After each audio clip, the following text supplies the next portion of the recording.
Welcome back to the Unpatched Gaming Podcast, where we share games. I'm your host, Zack Short. And I am your host, Tyler Barrett. You will notice an absence of adult beverage. Correct. Yeah, we are saving it for our guest, who will be joining us for the second section, my wife. It's going to be really fun. We're going to be talking about Resident Evil 2 Remake.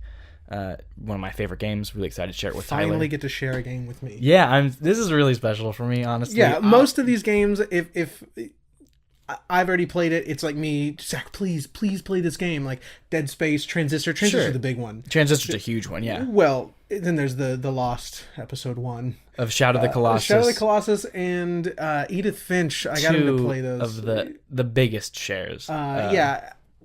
At least in my top 10, might be one of them might be in my top 5. Shadow of the Colossus is slowly climbing there for me, absolutely. Yeah, but I mean, it's an incredible. That being experience. said, really excited to share that with him. Yeah. But we're gonna open without adult beverage and with Amnesia Rebirth. Yes, I think it's very fitting to finish our Pillars of Horror with the sequel to, well, I guess the spiritual successor to what we started with. Yeah, which is interesting. I guess I didn't think about that too much, that we started with The Dark Descent, and we're going into this. So basically the theme for this pillar, modern blockbusters. So maybe not so much in terms of the budget with Amnesia Rebirth, right? Especially when compared to something like, a Capcom game. But these are the modern hits. Amnesia gets hits on YouTube all the time. Rebirth's a lot of streamers right now hitting it up. So I think it counts, and honestly, we just wanted to play it. Yeah, I think this segment has sort of shifted throughout the month because, we forgot about Carrion. We're going to be talking about Carrion as well. And it was supposed to be RE2 and... Evil Within 2. Evil Within 2, which are definitively blockbusters, but we forgot about Carrion, and then just at the beginning of the month, neither of us knew that Amnesia was coming out. So yeah. It sort of shifted, but they're still current game, like new games, or in this case, a big blockbuster that is one of Zack's favorites. I love it. But yeah, let's get started with Amnesia Rebirth. This is a brand new game, man. Yes. October 20th, I believe, was the date, right, that it came out. So, we were both excited to play it, especially after I played The Dark Descent for the first time at the beginning of this month. Yeah, it was the first time for me to finish it as well. Yeah, so, and that is the scariest game I've played. Maybe Darkwood could be a good contender. It's a different kind of horror in a lot of it. Definitely different, but one of my favorite horror experiences for sure. Yeah, and so I've been excited to play this, and... let me just open with the first question I think a lot of people are going to ask. If you love The Dark Descent, this game might not be for you. It was a pretty bold step of the developers to continue moving in the direction that they're passionate about, which is narrative. Mm-hmm. I think it is incredibly telling that, the famous opening of Amnesia: The Dark Descent, do not fight back, and, the little instructions it gives you. Very different opening, It says, do not play this game to win. Immerse yourself in the world and story. Yes. And that's it. It's very interesting. It sets the tone. The music is very different. The ambience, very different. Yeah. It sets the tone for a far more narratively driven game. So let me just open with that. If you are coming to this looking for more Dark Descent, maybe you shouldn't look here. Yeah, you might be disappointed. I successfully adjusted my expectations. Yep. Because honestly, I had no expectations. Yeah. I had seen a single screenshot of this game. I didn't even know it was happening until a little earlier this year. Though it may have been announced at that time, I'm not sure. But I just saw somewhere, yep. I think on Steam, like, a new Amnesia game. I went in blind as well. Yeah. So the only thing I knew about it was set in a desert. And that's about it. Hadn't even seen a trailer. So really, I had no expectations. Sure. And we both watched a couple interviews, and it's amazing to see the developer really be honest and say this. When I love what he said. He said, when players played The Dark Descent and weren't talking about the narrative, I felt as though I failed. That's paraphrasing, but sure. And to hear that and to be willing to go, I'm not going to make that game that they're probably looking for. And I haven't gotten to play Soma yet. It's one of my wife's. She loves that game. But I haven't gotten to play it yet. And playing through Rebirth, you do see this evolution of it becoming something different and something probably more up with because what I do remember in this game are narrative moments. A lot more than the horror moments. Yeah, From, they're pretty. They take a back seat for sure. So I think the horror is pretty muted in this game. Muted might be the wrong word. I think it sucks that it's standing next to the Dark Descent. You know what I mean? Because I think this is not a game I would recommend to people who don't like horror games, because it gets tense. Sure. A couple of those moments get really tense, and I think the horror is still there and a prominent aspect of the game, but here's how I describe it. I'm playing the game. I'm in one area. All of a sudden I'm somewhere else, this other world, and then I go somewhere else, and now I'm in this area, and this mechanic gets dropped for something else, and now I'm in this place. I'm in a totally new area now. I'm solving this puzzle, kind of putting this area together. It's starting to become a place that I know and recognize. Now I'm somewhere totally different, and, the next scare is that it looks like I'm about to fall, or, I just got crushed under this, this tank. We will get to spoilers, by the way. Oh, yeah, definitely through this entire cast, we're going to be diving in completely into these games. So we're not going to put a warning up. We're just going to tell you now that the whole discussion is going to be a spoiler. We know it's a pretty recent game. By the time this episode goes live, it'll be out for about 2.5 weeks, maybe. Maybe just 2. Maybe just 2 weeks. So we know it's new. If you're going to play it and just haven't had the time yet, or for whatever reason have been unable to, maybe skip this one and come back. Yeah. Because we're going to be diving in. Just make sure to take note of that disclaimer. If you're coming because you like Dark Descent, maybe do listen a little bit further. Maybe just make sure it's for you. But I personally wouldn't recommend it to someone who told me just that they love the Dark Descent. Yeah. I'd go, why? Why did you like that game? If they say the story, the narrative, then I'd go, great, fantastic. But I can't think of one person who says that. They go, oh, that game scared the balls off me. I think the narrative is one of the weaker points of that game. No, that's not true, because I actually do remember pretty fondly. Of course, it's only been a month. We played at the beginning of the month, but I do remember seeing the evolution of Daniel. I agree. That's the main draw for me. His amnesia. As he learns more about himself. Yeah, and he begins to hate himself, and then you, as the consumer of this content, have to decide what is morally right here. Is it right to forgive him for this? Because he has no idea that he does, and he hates it just as much as you do. As a player, just as a good person, he hates it as much as you do, his history. And that's one of the things that the writers wanted to get across. Yeah. I think they did so successfully, but it does take enough of a backseat to the big horror elements of the game to maybe be forgettable to some. But I remember that quite fondly, actually. Yeah, I think that's fair. I do like Daniel, but again, it's not the first thing or a second or sometimes third thing people mention when they talk about Sure, the Dark there are Descent. interesting mechanics going on that add to the horror. There's a lot of the imagery. Mm-hmm. There's a lot to talk about with the original Amnesia, and narrative is not typically the first thing. Agreed. That being said, what they have crafted with Rebirth is good. It is a good game.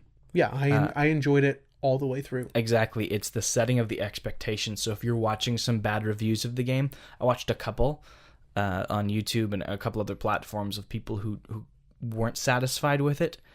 And the whole time they're talking about, well, the horror doesn't work here, and the horror this and the horror that. And it's very rarely about the narrative or the what I do want to talk about next, the mechanics. Yes. Every mechanic was improved. Every single one. Mm-hmm. So in the original game, you get your flints, right, to light stuff. I just hoarded those. By the end of the game, I had like 50-something. What? Yeah, because I just refused to use them. Well, I didn't know until after playing it that the same here. Shadows were a lie, that you didn't have to use them. Yeah, it's just messing with you, the player. Yeah. I didn't know that either. I was doing all right. I didn't really need the light here. I'm doing okay, and I'm sure I'm going to need them later. I kept telling myself that.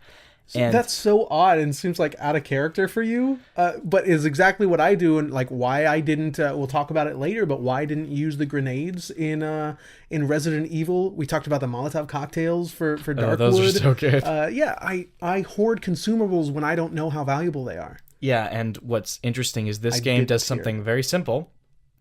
You can only carry 10. They're matches now. Yeah. Which is cool because now it's not just to light, but it can actually light So in front of let's you for a jump little into while. the mechanics. The match is awesome. Amazing. Because it works exactly like you expect a match to work. Yep. First you strike it and you hold it out in front of you. And you can light something with it. But where in Dark Descent, the flint was consumed. You just light a source with a tinderbox. Well, here, for the duration of the matchstick, you can light sources. Yeah, about 3 seems to be the max. You can light because it does go down a little bit, and then also, like if you run or jump, as you're walking, it's gonna blow out. If you walk too fast or too suddenly, it's gonna blow out. So if you like jerk around, it's gonna blow out. But as you're walking, that wind will sort of make it. You know what I always thought faster. of? Shutter Island, where he's walking through the sea ward. Oh yeah. And whoosh, yeah, they do it very well. Whoosh, like, oh, it's so good. Yeah, so the sound design for the matchstick is on point, and then also just holding it out. And we talked about the interview we watched. The designers talking about how matchsticks work in horror games. In horror movies. And there's this oppressive wall of darkness that often is just barely penetrated with a matchstick. And that comes across very well. And it flickers a little bit, know, so like the dark comes in and out a little bit. Yeah, and then nice. You've also got the mechanic of adjusting. Yes, still on point. Very good. The mechanic of your vision adjusting in the darkness. So which was in the first game as well. Yes. It's enhanced here, I think. Yeah, of course. All the lighting and shading and all that stuff's enhanced a lot. I mean, 34 gigs enhanced, apparently. It's a fat game. I don't know what all went into that file, but it's huge. I didn't pay attention. 34 gigs. That seems small these days. But for this kind of game, this short, I guess, you know what else is 34 gigs? I think Doom Eternal's about that size. Interesting. Yeah, I don't think it's actually that, which is weird. The reason I know that is because the first Doom is like 60 to 80 gigs. Just huge game file for what it is, a short arcade shooter experience kind of thing. But interesting. Yeah, anyway. I guess it's pretty big. But if you're in the darkness, it takes a moment for your eyes to readjust to the new lighting of the match. But then also when the match goes out, you're now in complete darkness again. So now you have to readjust. Like a good full 2 seconds too. Yeah, it takes a moment. It's scary. Sometimes I have to like dive into the darkness some more to like try to get my eyes to adjust because I'm a little desperate. Yeah, it's good. It's very good. It's great. Definitely enhanced. And of course, limiting your matchsticks. You can only carry 10 at a time. You're using them now. You know, I consistently used matches and lit stuff that I definitely wouldn't have definitely wouldn't have lit in the Dark Descent, and just simple tweaks like that really improve the gameplay experience overall. Yeah, the physics have also been improved. And the journal, instead of just writing down this is what you have to do next, it's just pictures of what she saw. Yeah, because she's an illustrator, so she draws stuff, and not only is it thematic, but it's so much more engaging to go, where was that? What was that for? To actually engage with the image, and not just like have this line of text of here's what you do next. Checkbox. Yeah, and she'll like draw a question mark next to something that in the environment or you might an arrow need to... connecting two ideas.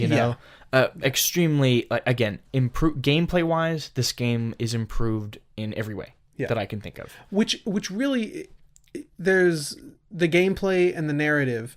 Well, specifically, just like the raw mechanics and the narrative that tie it to Dark Descent, but the horror does not translate exactly. And I think that was may one have been a moment detriment to the game. That was a Dark Descent moment for me.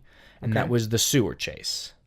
Dude, yeah, the sewer chase. So the sewer chase, that's when I felt, and it's early in the game comparatively. So I was like, oh, now it's going to start getting the Dark Descent-y. And that was it. all the other moments were very unique to this game. They didn't feel like the Dark Descent. That was the only time where I got that same chill feeling that I felt. Yeah, I wanted to talk about the chase scenes, so it's a good thing you bring that up, because you mentioned, was it, I don't know if it was last week or in the Lone Survivor episode, you talk about the chase in that. And I think that's also true a little bit of the water chase scene in Dark Descent. You're like not quite sure where to go, and you might get cornered or something. The chase scenes are so well paced in this game, and there's a few of them. There's a few of them. And do you know what's so brilliant is something they have down is the presentation of information. I love that. So you kind of get to a safe spot during a sewer chase, and you've been kind of going underwater through these tight tunnels that's chasing you. You get to a calm area, and you notice that there's some loose bars on this grate, and so you're like, okay, I need to pry this open and keep going. So you start to pry it open, and one of the monsters just wham slams against the grate, and so I didn't know what to do. I was like, is this scripted? Like, what am I supposed to do? And you turn around, you see the other grate that you can, and you just start like wrenching them out. The presentation of what is oppressive, what is there to get you, brilliant. And before we move on from the mechanics, I want to make sure we mention that in this game, the fear does matter. You will be reset at a checkpoint if you get too afraid. So like you will quote unquote die. Right, from getting too afraid, if you're not lighting well, if you're not keeping everything lit and keeping her, the main character, sane, you will have to go back to checkpoint. Sometimes there are scripted moments where you have to, I believe. At least one where they sort of get that point across. Yeah, and there was one time where like I got afraid and it put me somewhere totally different, and I was able to progress all of a sudden where I wasn't before. I don't know. Okay. I don't know. I'd have to do a little more research, honestly. Oh, well, I think the first time you interact with the like Dementor kind of creatures, I think that might be scripted. I don't remember having an option to sort of get away from it. I did. Maybe it's not scripted at all. Maybe I just sucked in that moment where I was at. Maybe. It's still totally fine. I'm just like, sure. Okay, dude, you can't go here. Yeah. No, you were just mentioning something. Let me. The sewer chase scene. The sewer chase scene. Yeah, that's extremely well paced. Just a small thing about the mechanics. I don't think I've ever seen this in a video game. Actually, I'll come back to that in a moment, because they build a very specific language here with the physics that I don't think is particularly common. And again, we did just play the first one, so I was pretty used to it already. But most of the puzzles are physics based. Sure. And it just makes so much sense. Like the poles, there's an area where there's like a board blocking a door, so you have to sort of find a window on another side of the room and throw rocks through it to knock this board over. Or there's the power is disconnected from something, and you need to get the hose that connects the power from one side to the other, but it doesn't reach around, so you kind of like weasel it through a small hole in the grating so you can go around the other side and pick it up and plug it in. The one that I think gets it across best is there's a small sort of primitive lift. I'm glad that you're mentioning this. Yeah, it made so much, and this is where I was like, oh, they've very successfully built a language here, because this is very early on in the game. Very early. The first real physics puzzle. Yeah. I'm walking through an area and I see some boards like leaning up against a wall, whatever. I'm looking through some boxes for some matches, and then eventually I come to this lift and I notice like half of the floor is missing, and I try turning it, or I don't notice that half of the floor is missing yet. Sure. I try turning it, and as I'm turning it, the lift is lifting, but I'm not, because I've stepped in the hole that's the small hole that's there in the floor. So I'm like, oh, I'll just go get a board and set it here and stand on the board. Yep. And so you lift yourself up, and it took me 0.2 seconds to figure it out, because it is such a like sensible language that they've built with those physics mechanics. I think that's totally fair. I think they're great. And something that I've not seen. Maybe I just don't play many video games, but I don't think I've ever seen this, and it makes so much sense. Crouching before you fall, so you can like brace your fall a little bit. As like if you're on a ledge, you as a person might like sit on the ledge instead of just jumping down from like a full stand. You might sort of sit on the ledge and hoist yourself off of it. You do that in this game. If you want to brace your fall and be able to fall a little further, first you crouch, then you fall. That just makes so much sense to me, and I've not seen it before. I'm definitely impressed with all the improvements they've made in this game. But go back to talking about chase scenes. What were you saying about that? Oh, I just think they're very well paced the pacing. In comparison to Lone Survivor. And I feel like you mentioned it at another point. The pacing in these chase scenes are awesome. They do feel more... And this is what I want to get to. The thing that I think will frustrate the Dark Descent fans most, and the one thing that really frustrated me, even though the narrative's really good and how it's laid out, is you do, for quite some time, feel like you're just going from set piece to set piece. I did find myself feeling that way. You go, okay, this is a horror section now, and you finish this thing, and this thing chases you, and then you're out. You have to go back in that building, and there's a horror section now. Okay, but now you're in this puzzle section, and you do this, and then the tank falls, and now you're in this other place, and it's all dark, and now you have to do this set piece, and then this set piece, and now you're going to think you're going to fall, and you have to then walk through this tunnel. Set piece, set piece, set piece. And that's what is going to be the main point of contention for at least what I believe going forward when we start seeing these analysis videos from huge fans of the Dark Descent. I'm thinking of Mauler on YouTube, those kind of guys. I feel like this is going to be a big nitpick, is that it's so much more chunked up. And the Dark Descent has this oppressive cohesion to it. Nothing feels scripted. You feel as though you're just trying to make your way through this extremely well realized and atmospheric environment. You have a real sense of place, and in this game your sense of place is pretty constantly undermined. To good effect, I'd argue, in most instances. It tells a unique and interesting story, but you do lose that sense of I am here and this is happening right now, and it's not just because this is what's supposed to happen in a video game. This is happening dynamically. It's the word I'm sure I've brought up 1,000 times talking about horror games, right? I love the dynamic initiation of horror. I talked about it with the first Amnesia game. Definitely going to talk about it with Resident Evil 2. Definitely. Oh man. And it's that idea that really helps immerse you. And the game devs talk about immersing you through your relationship with the character you're playing. That's definitely a part of it, but I think so much more is that sense of cohesion and that it's not just the scripted thing happening. And unfortunately, I did feel often that there is just this scripted thing that's happening. So that is, I don't know if I'd call that a flaw necessarily. I think it's a big difference. Sure, for some it might be a point of contention. I quickly realized that this was not going to be Dark Descent, and it is first and foremost, in my opinion, a pretty classic first-person adventure. That's very fair. Yeah, I think that's so totally as valid. Soon as I realized that was going to be the case, which was fortunate enough for me, it was early on. As soon as I realized that was going to be the case, I was able to shift focus pretty successfully and really dive in and get myself immersed. And I like the character a lot.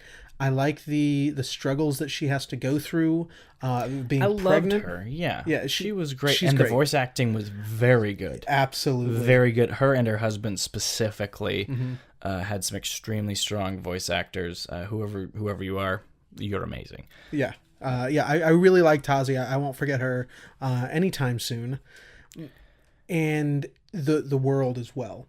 The world is brilliant. I loved it. There's a point, maybe a third of the way through the game, maybe a little further than that, where it finally shows itself. We're really going to get into spoilers now. So if you've listened up to this point, I think we're going to... This is where it starts, yeah. Yeah, we're really going to start talking about the narrative. This is when...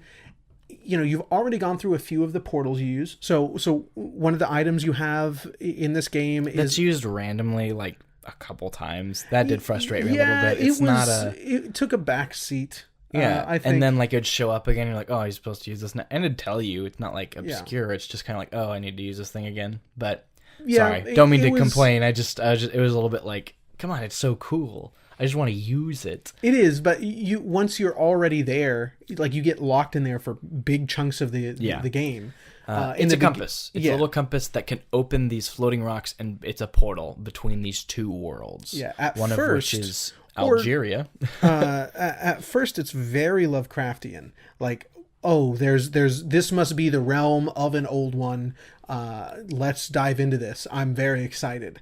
Yeah. But then it's sort of, I don't know how accurate my interpretation of what these people are is, but you are now uncovering what this society actually is. First, like the first couple times you go through a portal, there's just giant broken statues and like this green void in the sky.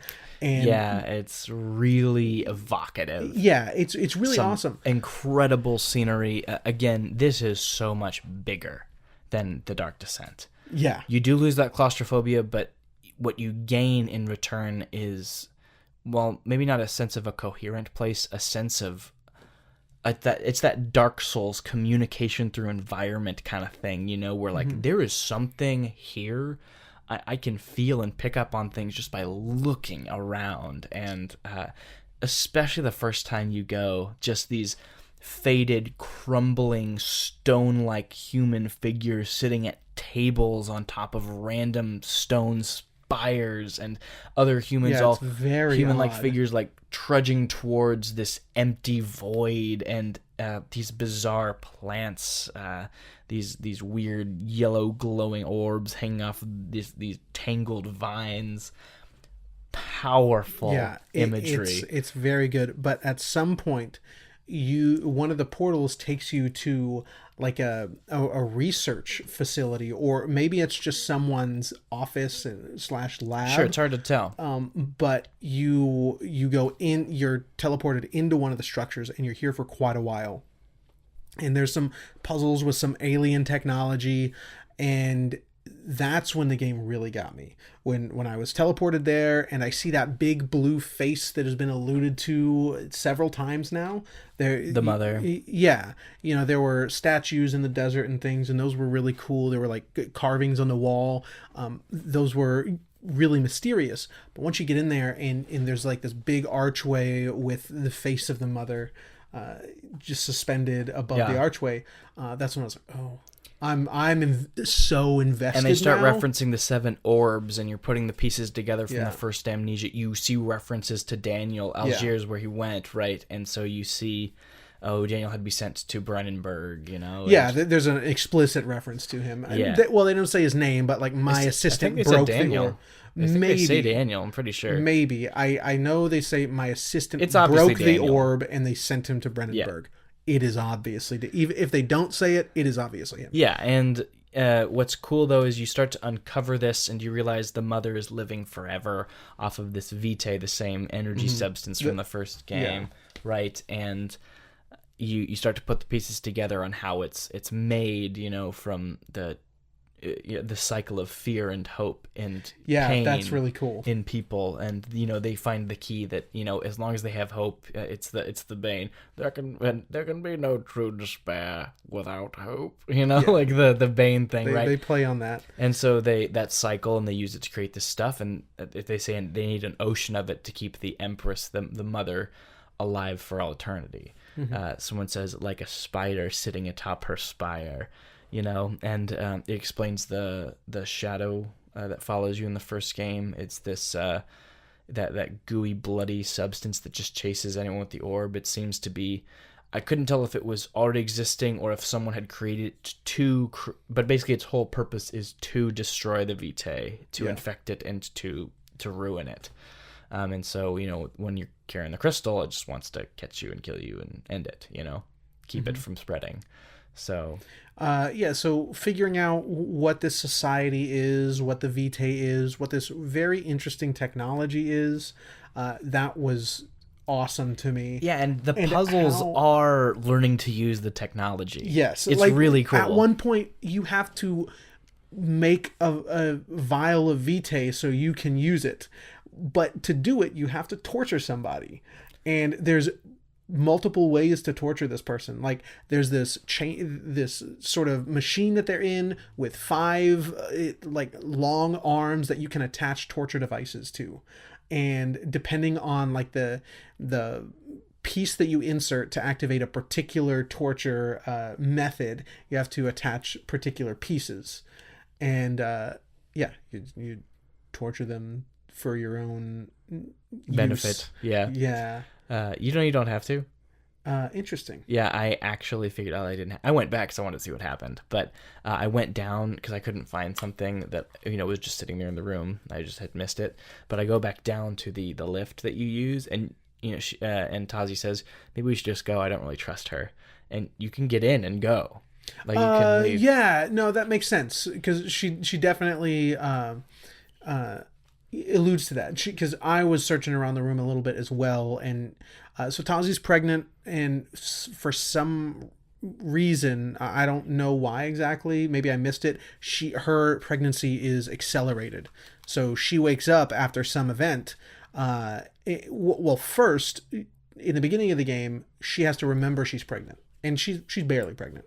But then after one of these scripted events, she wakes up and her pregnancy is 3-4 months. And then, no, I think she says it's longer. Like no, she's but very it's pregnant. Twice though. Like I think it's actually 3 times. Yeah, I think it's 3 times you get more and more pregnant. Because it starts out pretty small, a little small bump. So I think it's like 369-ish. Sure. So at this point, you're very pregnant, and you're told by one of these people that the Vitae can help you. Your daughter is sick, just like or you don't know yet if it's and you're turning into a monster. Like Tazi's turning into one of the creatures that is chasing you through some of these segments. Mm-hmm. And Tazi, her other daughter died of a sickness, and it's been alluded to. She was told by one of these beings that her new child will suffer the same sickness and the Vitae can help. Now, this is where you're given the choice of believing them and torturing the person to get the Vitae or to leave. But how did you torture them? I use the one that clasps onto their face and injects their body. Well, you don't get to see it. No, it starts and then... Sure, yeah. And that closes up. I just did the fire one. Oh, really? You burn them. So you torture them and cook them in any way you'd like. In any way you would prefer. So there's one with fire. There's one that I think injects things into them. There's a couple of needles that point into them, and then there's one that's basically just like a face hugger. It clasps onto their face and injects them with a bunch of liquid. But I was really invested in the character, and I was like trying to roleplay as often as I could. So when you go crazy, you can stop and you can like hold your stomach and talk to your baby to sort of regain some of your sanity. Instead of just standing in the light, you can console your baby and talk to it. And she helps calm you down. And she seemed like a really desperate mother at this point. And so I felt like maybe she would do that. And what's better, this is something I think is an improvement on the first game. In Dark Descent, you realized that you had tortured people, like your character. In this game, you torture people. Yeah. Like to put that more on the player, that responsibility loops you in with the character better, right? And I think that was a brilliant choice, absolutely brilliant choice. I think that is the next step in what they should have done with that kind of storytelling. So I'm glad to see they took that step to make the player an active participant in whatever the character is being revealed about themselves in a lot of ways. You are revealing them about the character because you are the character in some sense as the player. I like that a lot, that aspect that you're not only learning about the character's history, but also the character is evolving in real time because of the events that are happening. And I felt like as a desperate mother, she would have done that, which also led to my choice at the end of the game. But I want to talk a little more about the environment and these people. Let me see if I have any more notes here. Not really on that. the this gave me a moment very similar to playing Assassin's Creed 2. Okay. I love aliens and conspiracies, and when those sort of conspiracies line up with like religious conspiracies and things, I just love it. And in Assassin's Creed 2, Which is why we'll be talking about the Evilus games. Yeah, I want to dive into the entire Ivalice Alliance, which is only a couple games because that was a tag that was applied much later, but it's all of the games that take place in Ivalice. Anyway, in Assassin's Creed 2, there's like glyphs you can find while you're in the Animus, playing Assassin's Creed, and they piece together this like 2-minute video of Adam and Eve, but a very different version of what I forget what they're called, if they're just called like the first people, whoever the first society was. They leave this society and become who we know as Adam and Eve. I ate that up, dude. I love it. And that's what I was kind of getting from this, because you've got these like this Greek architecture everywhere that are worshiping these things, and then Roman, right? I think maybe that. Yeah, that's right. I think I only say that I don't know the difference. I just think they said the word Roman. Yeah, I don't really know lots the of difference penises on the statues. Sure. So, I mean, that's both of them did that really well. But then also, so that's in the real world. You find it that opens a portal there. But when you're in there, there is like some things that allude to a Egyptian culture. There's like plates and things with Egyptian hieroglyphs. There's an Ankh somewhere, and that sort of are like these the aliens that helped build what we know ancient Egypt to be. That's cool. So I didn't pick up on that. That's where I went with that. I just picked up on the whole like they were visiting us just to harvest us and use us as sources for Vitae and stuff, and that's the kind of thing. Sure, but if we can't survive, there's not going to be enough of us to harvest. No. So that's all I picked up on. I didn't see the Egyptian stuff. I wasn't paying close enough attention, I guess. So I do want to touch back. So we've talked a lot about the narrative now. There are multiple endings. You meet the mother. You can decide a couple different decisions. You can leave your baby with her so your baby can survive. You can escape with your baby, knowing that your baby will die and you will probably turn into a monster. You can kill the mother, which is what I chose to do, by injecting the shadow. That's also what I chose to do. Yeah, and then you die with your baby there, which I felt was the most noble thing to do. Yeah, I wasn't anticipating dying with the baby. Like maybe I missed something. She says it like this is the end for us if this is what we decide or something like that. Sure, like after you're already doing it though. Yeah, after you've committed. Yeah, you've already done. You have to inject the red flesh they call it. You have to inject it into these the flows that support her eternal life. Yeah, her Vitae. You have to inject it into the Vitae pipelines. And once you've done it once or twice, then she's like, "This is it. You've made your choice. We're all gonna die here, or this is the end of us." But I, for some reason, was still anticipating an escape. Oh, okay. And it didn't happen. Then I went back and I did the other ending because it saves there before you. That. Yeah, it saves just before you go into the hallway and you smash the doctor's face in. So I did that again. Got to smash the doctor's face in. Yeah. And, this was just such a strong female character. Which I always enjoy. That's why we'll talk soon about Resident Evil, but I played Claire as well.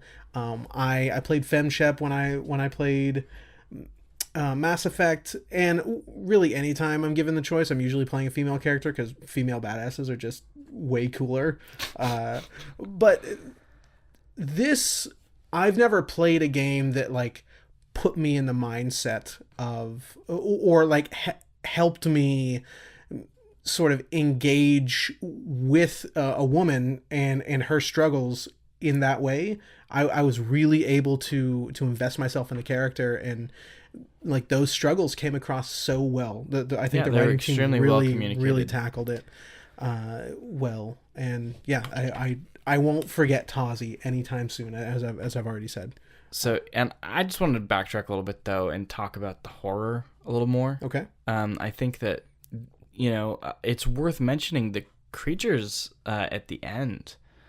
They're these like kind of lantern carrying, searchers of sorts. Yeah. That you can tell where they're looking by just this stream of aurora borealis, but just one color, but like that kind of imagery, I guess, and it pans the room, and if you get seen by them, you're like forced to look at them, and they turn bright red, and if they get too close to you, they come up right in your face. These what did we call them? They're like the Dementors from the Harry Potter movies. They're all flesh though, so they have these robes and they float just like Dementors do, but it's flesh. all flesh. Like this white, pale flesh. It's gross.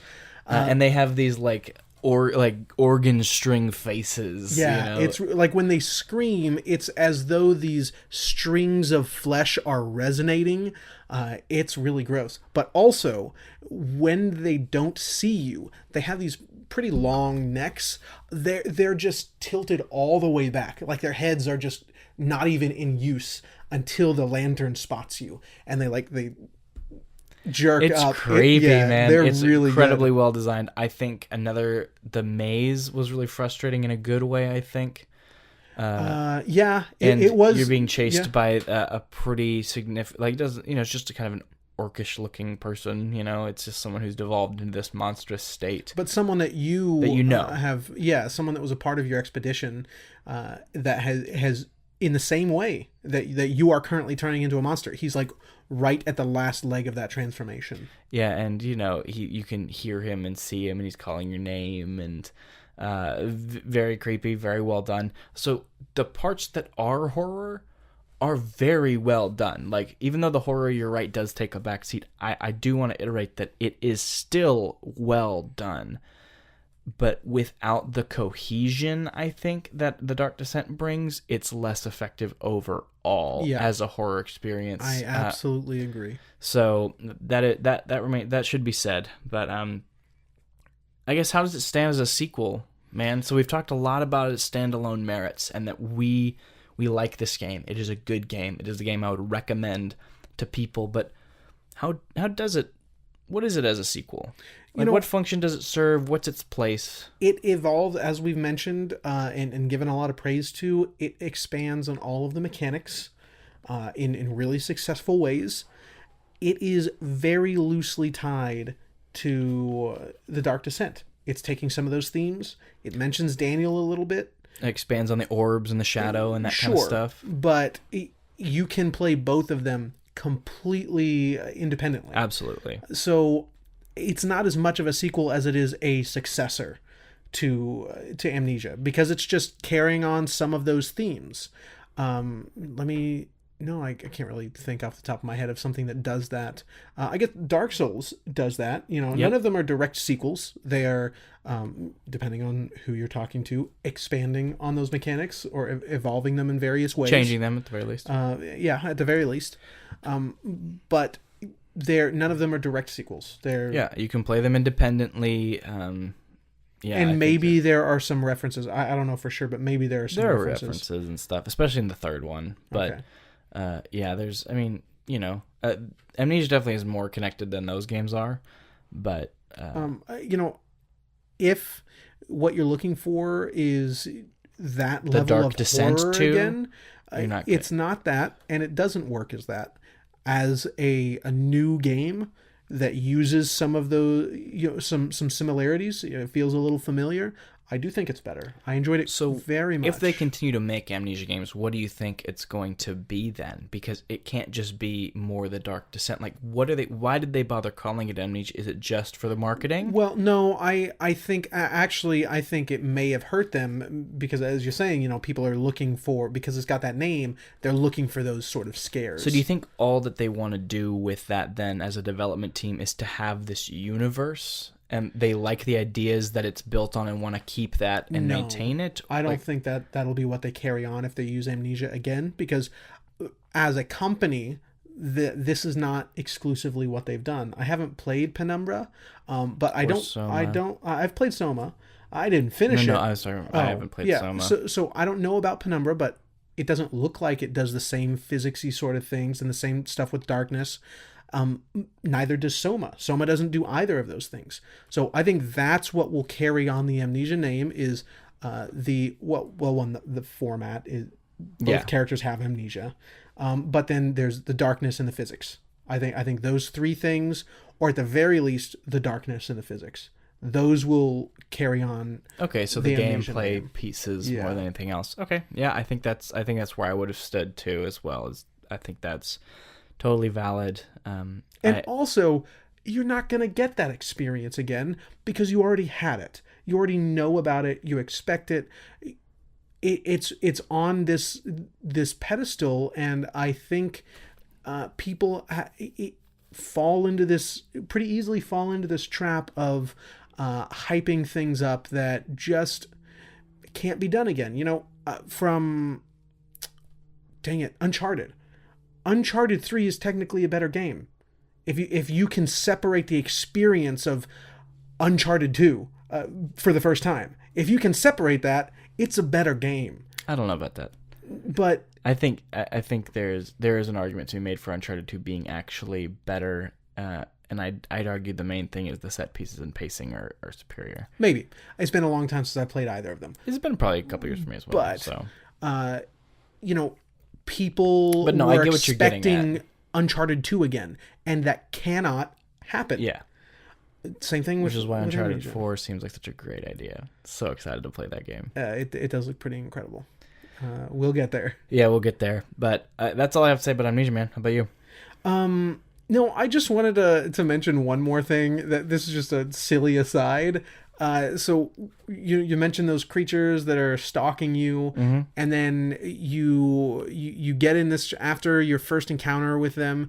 You get in this lift, this sort of train situation that feels like, or you expect that this is going to be an exit, but it takes you into, and this gave me such Rupture Farm vibes as you're being carried through this place. You're seeing the factory. It's like it's got such a huge scale, and this is where the Vitae is being made, and it was just straight up Rupture Farms for me.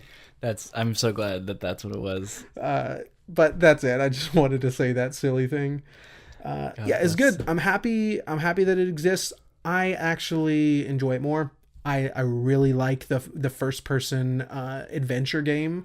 Sure. It's a little more than it's significantly more than a walking sim. I think a walking sim is a stripping down of a first person adventure game. This is the first person adventure game. Yeah, absolutely. And I like that. I think I really enjoy it. I think if I have to say, I prefer the Dark Descent, only because because of the experience it offers, and it's one that's extremely unique for me. One that I haven't had before. Yeah. Especially at that scale and with that precision. And the themes are a little more up my alley, I think, as well. So, but I won't try to argue that it's the objectively superior game. I think that you could definitely make the case a little easier for Rebirth being the objectively superior game, if that's something that you're into. But it's you've made a pretty good argument in the favor of Dark Descent because of that cohesive environment and the claustrophobia. Sure. But it's like, and that depends on what you're looking for. I'm also the same guy who, even though that cohesion exists in Dark Souls 1, I still prefer Dark Souls 3. So it's not. It's different. I think it's hard. It depends on what you're looking for. If you're looking for strictly a horror game, then Amnesia is the objectively better game. The Dark Descent. But if you can set your expectations, I did enjoy this game more just because I thought the character was so memorable and just so well presented. Yeah, a lot of stuff is so well done. It's not worse. It's not a bad game, and I think unfortunately a lot of people might talk about it like that because of the inherently different experience. So definitely keep that in mind if you're going to play it. But try to defend it. Like, seriously, I think it's worth defending, and I'm very afraid it will get some fan backlash. Not critical. Critical seems just fine. But I am afraid for fan backlash because it doesn't deserve it. No, I don't think so. All right, man. That's it, right, for Amnesia. For You wanna Amnesia, move on? yes. Tell me, because unfortunately I did not finish this game. I thought I was much closer when I finished my last session. To the end of the game, I looked at a guide and saw like, oh, I really breezed through all these environments. I've only got 3 left. Cool, I can do that in a couple minutes. 45 minutes or so. No, the last environment in particular is a little tough. So I didn't finish Carrion. We're here to talk about Carrion now. The reverse horror game. Yeah. Oh, before we jump into Carrion, let's talk about how we defined horror games in the beginning of this series. There were a few things that I had listed out. You've got the sound design and the atmosphere, which Amnesia definitely... the Amnesia Rebirth definitely hits. The sort of scrappy means of survival definitely hits that. And there was one more thing which I don't have written down because I don't have my iPad here. But Amnesia definitely hits these notes for me. Carrion is not that. No, Carrion is just not. Uses It's horror elements. You know what I mean? It's elements from the genre. Thematically a horror game. Yeah, and they even advertise it as a reverse horror. Like, Yes. they're not trying to sell it as a horror game. Yes. They're very aware. But I need to tell you right now that if I had to sacrifice something to the gods of gaming, and they were like, bring us only the purest of games, I'd bring my Devolver game. Because Devolver games are so stripped down to this pure, raw enjoyment, kind of, as much as they can be. They just have this style, this panache, this I'm going to pick something that has this energy to it that probably couldn't sustain a longer game in a lot of instances, but it has this really fun, really unique idea, and it has this just rippling energy to it. And, someone pitching the idea of, what if you're the monster in a, and like, that's been pitched before, but like, to just make that.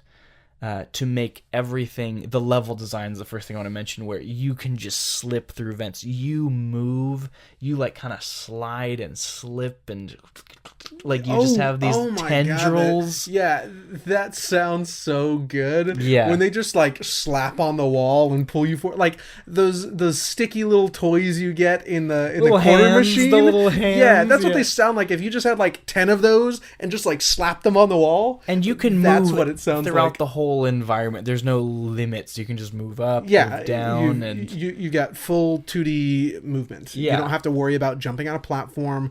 The floor might block you if you're like coming up from another floor, but you've got full movement on the screen. And you have little vents you can crawl through, and the way you kill enemies, you can either grab them and smash them at first. You get more ways, but at first you can either just grab them and smash them around. You can grab them, pull them closer to you, and just chomp on them. Yeah. Or you can just use stuff in the environment to smash their faces in. And my favorite way to kill people right at the beginning was to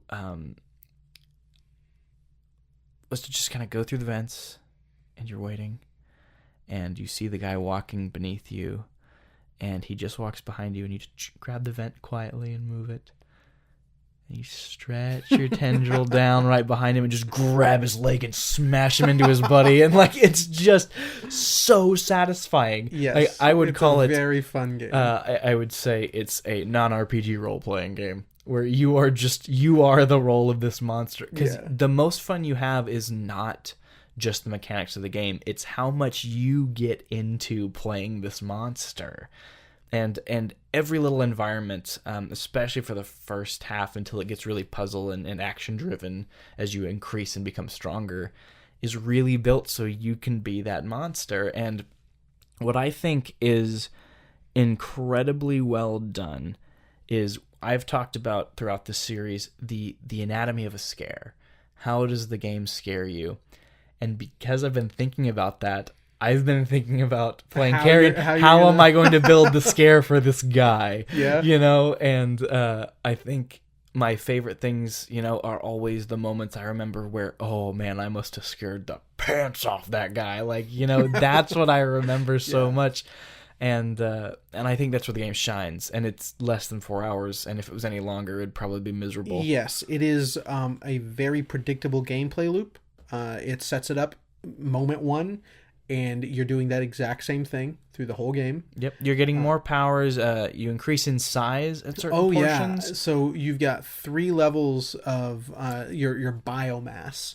So as you obtain like whatever sort of like nuclear substance that they're working on in this crazy underground facility that, you know, they found like an alien life form or whatever, it doesn't matter. Yeah, whatever you are, straight up doesn't matter. Yeah. As you gain more of that, you acquire more biomass, and when you do, you're now bigger, stronger, and it's your health. You can do more things. It's your health, but you also, because you're bigger, your movement a little bit of bizarre. You might stick out the bottom of a vent and they can burn it with their flamethrower. You know, yeah. It's harder to squish into those places, but you're also way badder. Like you can shoot out these like giant forked spikes and just rip things off their hinges, and you can shoot them all around you. It's extremely cathartic.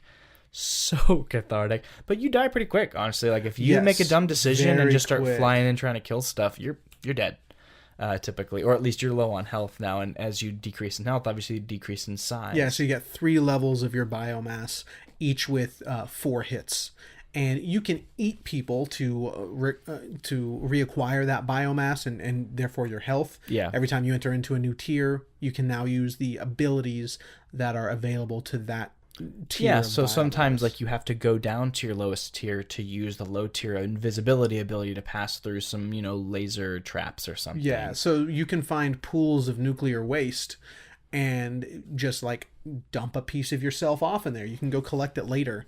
And now, since you're in a lower tier, big pulsating biomass egg. Yeah. It's just so gross and lovely. Yeah. You have like 20 mouths too. It's just really satisfying. Yeah, so you don't have to like pull someone to the center to eat. You just like, oh, there's a mouth over there. Pull them to the clip. And as you get bigger, like the bits of the humans will just stay with you sometimes. Like a leg will remain attached to, and you're just flipping around as you're moving to your next objective. That's awesome. It's just again, the details, and it's a Devolver game. It's a great idea. It does not say it's welcome.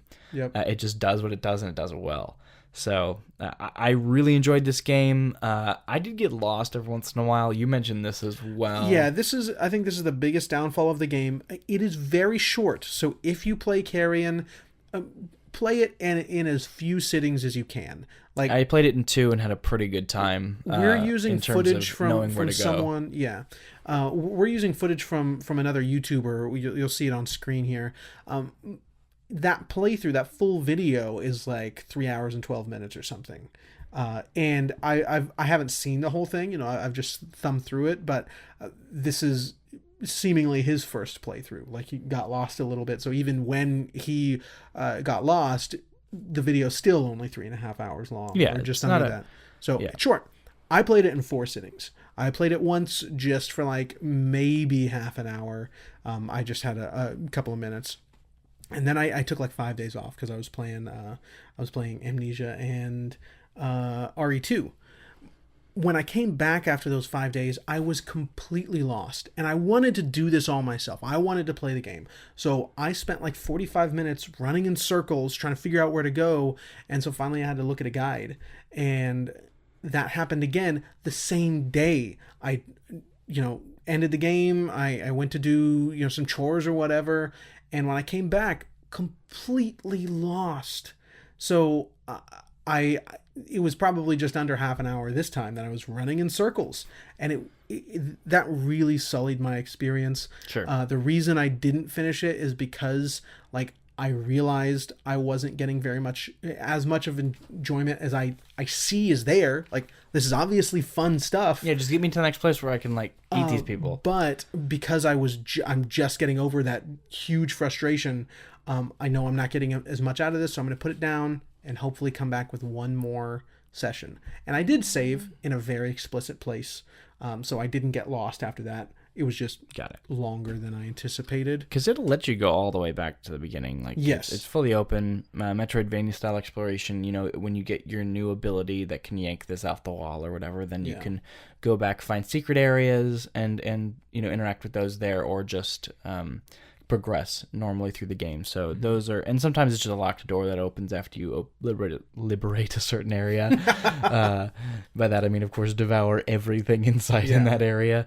Or instead of devouring, using mind control. So you have this like parasite. Yeah, I was going to ability. mention that next. Yeah. So one of the this is available regardless of size. This is one of the things you can do. Really, the only thing you can growl. do. You can growl to find the next closest place. You can spread your biomass, which is how you unlock doors. Depending on how many spots there are to spread biomass. If there's 6 spots, there's 6 portions of this door you need to spread, and then you can open the door and progress. Yeah. So spreading your biomass, your tendrils are going through the entire facility, and they're ripping open this huge door. Yeah. So yeah, there might be 3 to 5 portions of the door that need to be torn open. Anyhow, yeah, you can go through the whole game. And so you've got Growl and the Parasite, which allows you to just like grab an enemy and become the enemy. So, instead of devouring everyone, you might just walk into a room and shoot all the scientists. Yeah, because you're just a guy with a machine gun now. Yeah, and actually there's one part that I was like, oh, this is really messed up. There's a bunch of scientists in their own offices, like it's a string of offices with a door separating each one. And I walked in, and the first guy is just like there, and I shoot him. And I walk through each door very deliberately and shoot each one. There's like 5 guys. Oh man, I was like, wow, yeah, I remember that. Really messed up. I love too when you possess someone who's not an armored enemy, and you decide to end the possession, you like explode out of them. Yeah. Like, so your whole mass just... Yeah, so there's this large like vein that hooks into their brain or whatever, and so they're connected to some sort of tether. And so basically your entire through the tether. Yeah, it's pretty gross. It's but amazing. It looks so awesome. Yeah. And it's so satisfying to do that, and everybody in the room goes like they just screech. And I love the 2 of my favorite touches in this game. Number 1, you have these weird little flashback segments where you play as a human that you realize is eventually halfway through those segments that it's the parasite is taken over. Carrion has taken over them. That's kind of what I was feeling. I haven't gotten... Not at the beginning, I don't think, but when you get to a certain point, it's like, okay, and then you get out and you get captured again, basically. So it's like flashback. Yeah, that's when I was like, oh, is this... Like, why did I get killed? Yeah. Because that's what I'm... Yeah, and so you're... the way that you end the game, actually, is you get your final power, which is to become a human. And so you become a human and actually leave. So leave in a way that they won't detect you. You actually scan your hand and leave, and then you just walk into the world. It's a great ending. Great ending to the game. But what I really like is during those segments, you're just a human, and these environments that you have just rushed through, being able to basically fly. Essentially, you're just tethering across everything, and just being able to, if you need to go to the top right, you just push top right, and you will go there. And you have to go down ladders now, and you have to actually move things, and you can't just rip things off their hinges, and just lets you remind you that this is not fair, and you are so in control, and it reminds you that if you were playing this guy, it'd be a horror game, Now, that touch... Can you leave your human form? And it's the very end. It's scripted. You just kind of go through it. Yeah. There's no extra stuff anymore. It's just you finishing the game essentially.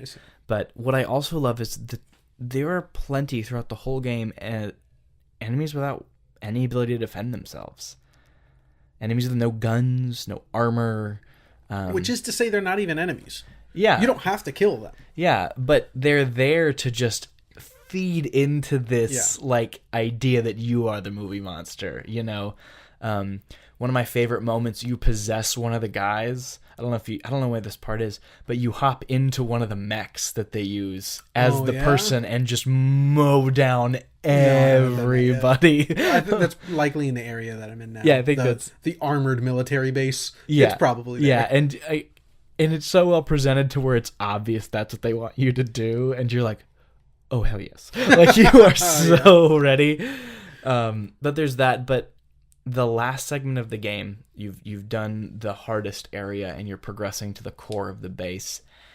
Nobody's armed, and there's so many, and you are full mass, just ripping everything apart, and you feel so awful, like in the best kind of way. Like you are like, this Great. is why I wanted to play this game, so those moments, those little touches, those details, sure, you'll get lost. I got lost like 2 or 3 times. There are some frustrating little portions where like I feel like my power wasn't activating correctly or something. Yeah, or like you have to solve some puzzles with the parasite, which allows you to control the people. Takes some time and can be weird. Yeah, like the one body that I was able to possess after I killed him, like blended in with the environment, and I didn't see him for a long time. Dark environment, dark armored guy. Yeah, it's there are some things that are like, this is kind of messes with my experience here, but overall, this is a game I'd recommend to basically everyone. Maybe not the full $20 price because it is only 3.5 hours, but it goes on sale, I'm sure. It's one of those kind of games. That's something I've never really considered, like a game we're going to be well, yeah, it's also 3.5 hours. I know many people who say, how much am I getting for my time? I'm not that kind of guy. This game is well worth $20 to me. It is. The experience is totally worth it to me, but it will go on sale. It will go on sale. It's a independent game. Devolver public, it's Devolver games maybe not go on sale as much as others, but they do. You can find them at good deals, Switch Store, PC. It's going to happen. You should play this game. This is just a game you should play. It's a ton of fun. I would say, you wouldn't even have to wait for a sale. There's a lot of stuff coming out this year, so it might be difficult to justify. But no, I think, as you mentioned, it's worth the $20. But ending a play session, if you don't finish it in one session, without having backtracked, when you progress to the next area, it's going to autosave, or you can manually save. But make sure you do it then, because if you backtrack and you end a session in the middle of an area that you've already gone through, that's when I got lost. Because generally, I think it actually has a pretty good flow through each area. I'd say that, yeah. Every time I did an area, it was a very clear progression path, not like on rails, but it's got a pretty good forward momentum. Just if you choose to backtrack, don't end your session there. That's all. Yeah, good advice, I think. Anything else you want to say about it, man? No, because unfortunately I didn't finish it. It sounds like a lot of fun. We're just super busy, unfortunately. Yeah. I've got that, what is it, super rare? It's not super rare. I think that's coming.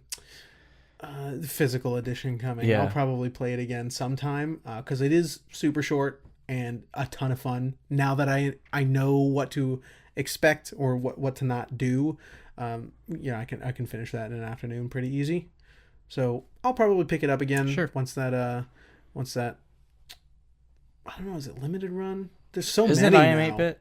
It's not IM8-bit. So the guys that did Hotline Miami and Messenger, I forget. There's so many of them now. Too many of them.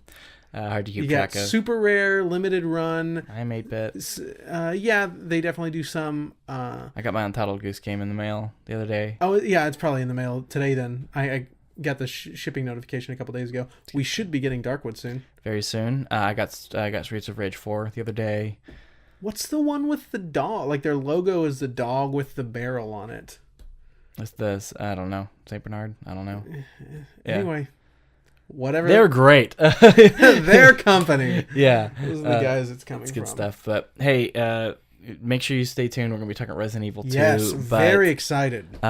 make sure to check us out on Patreon. $2 tier gets you into our Discord. Trying to set up a good community here, get people playing games with us. We're going to be running sessions of monthly playthroughs of other games that we might not be talking about on the cast. And we just love sharing games. If you have stuff you want us to play or that you want to play along with us, we're more than happy. We'll definitely be publishing, what we'll be playing. This next week we're playing Signs of the Sojourner and Hades, getting ready to talk about our games of the year. I'm very excited to be playing these games, and we would love to be playing them with you. So definitely hit us up there. If it's not in the budget, I know it's just $2, but sometimes that's tough. It's tight. I get it. Hit us up on Twitter, Instagram. We're there. We still love talking with you.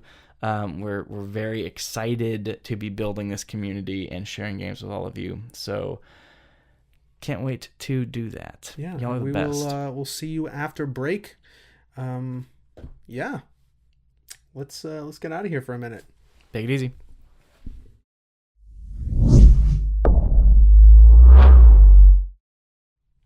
Everybody, welcome back. We have both a beer and a guest. Welcome, Amanda. Yes, my lovely wife, Amanda, because of the game we're going to be talking about. But before we get to that, let's talk about this beer. We finally have a beer, as mentioned earlier. We'll be sharing it with our guest. We've got Hoppin' Frog's Hollow Double Pumpkin Ale. It's a mouthful, almost as much of a mouthful as is going on this. I like their Hoppin' Frog. It's like This is a mess. This is like I like it. This is like a Batman Arkham City. It looks like Game of the Year in edition. A gas station. Sure. Right? Am I correct here? Batman Arkham City Game of the Year edition going on right here. I think it looks great. It's really just one of the worst covers. Jumping Frog of Carolina County. Yeah, so I missed Hardywood's Pumpkin Ale collection on Tavor, so I figured I'd pick up a pumpkin ale before the month is over. One, it's fitting, but also pumpkin ales are delicious. So we're going to try this one out. What do you think, Zach? Guess what it smells like? Cinnamon and things of that nature? Guess what it tastes like? A gingerbread. Pumpkin pie. Yeah, no, it does have that kind of... Yeah, it's very gingery. Yeah, but it tastes... like a ginger snap, not specifically ginger. Sure, it has that spicy nose, but I was just saying it tastes just like pumpkin pie. Like, that's exactly what you're going for. Yeah. Maybe a little bit more cinnamony.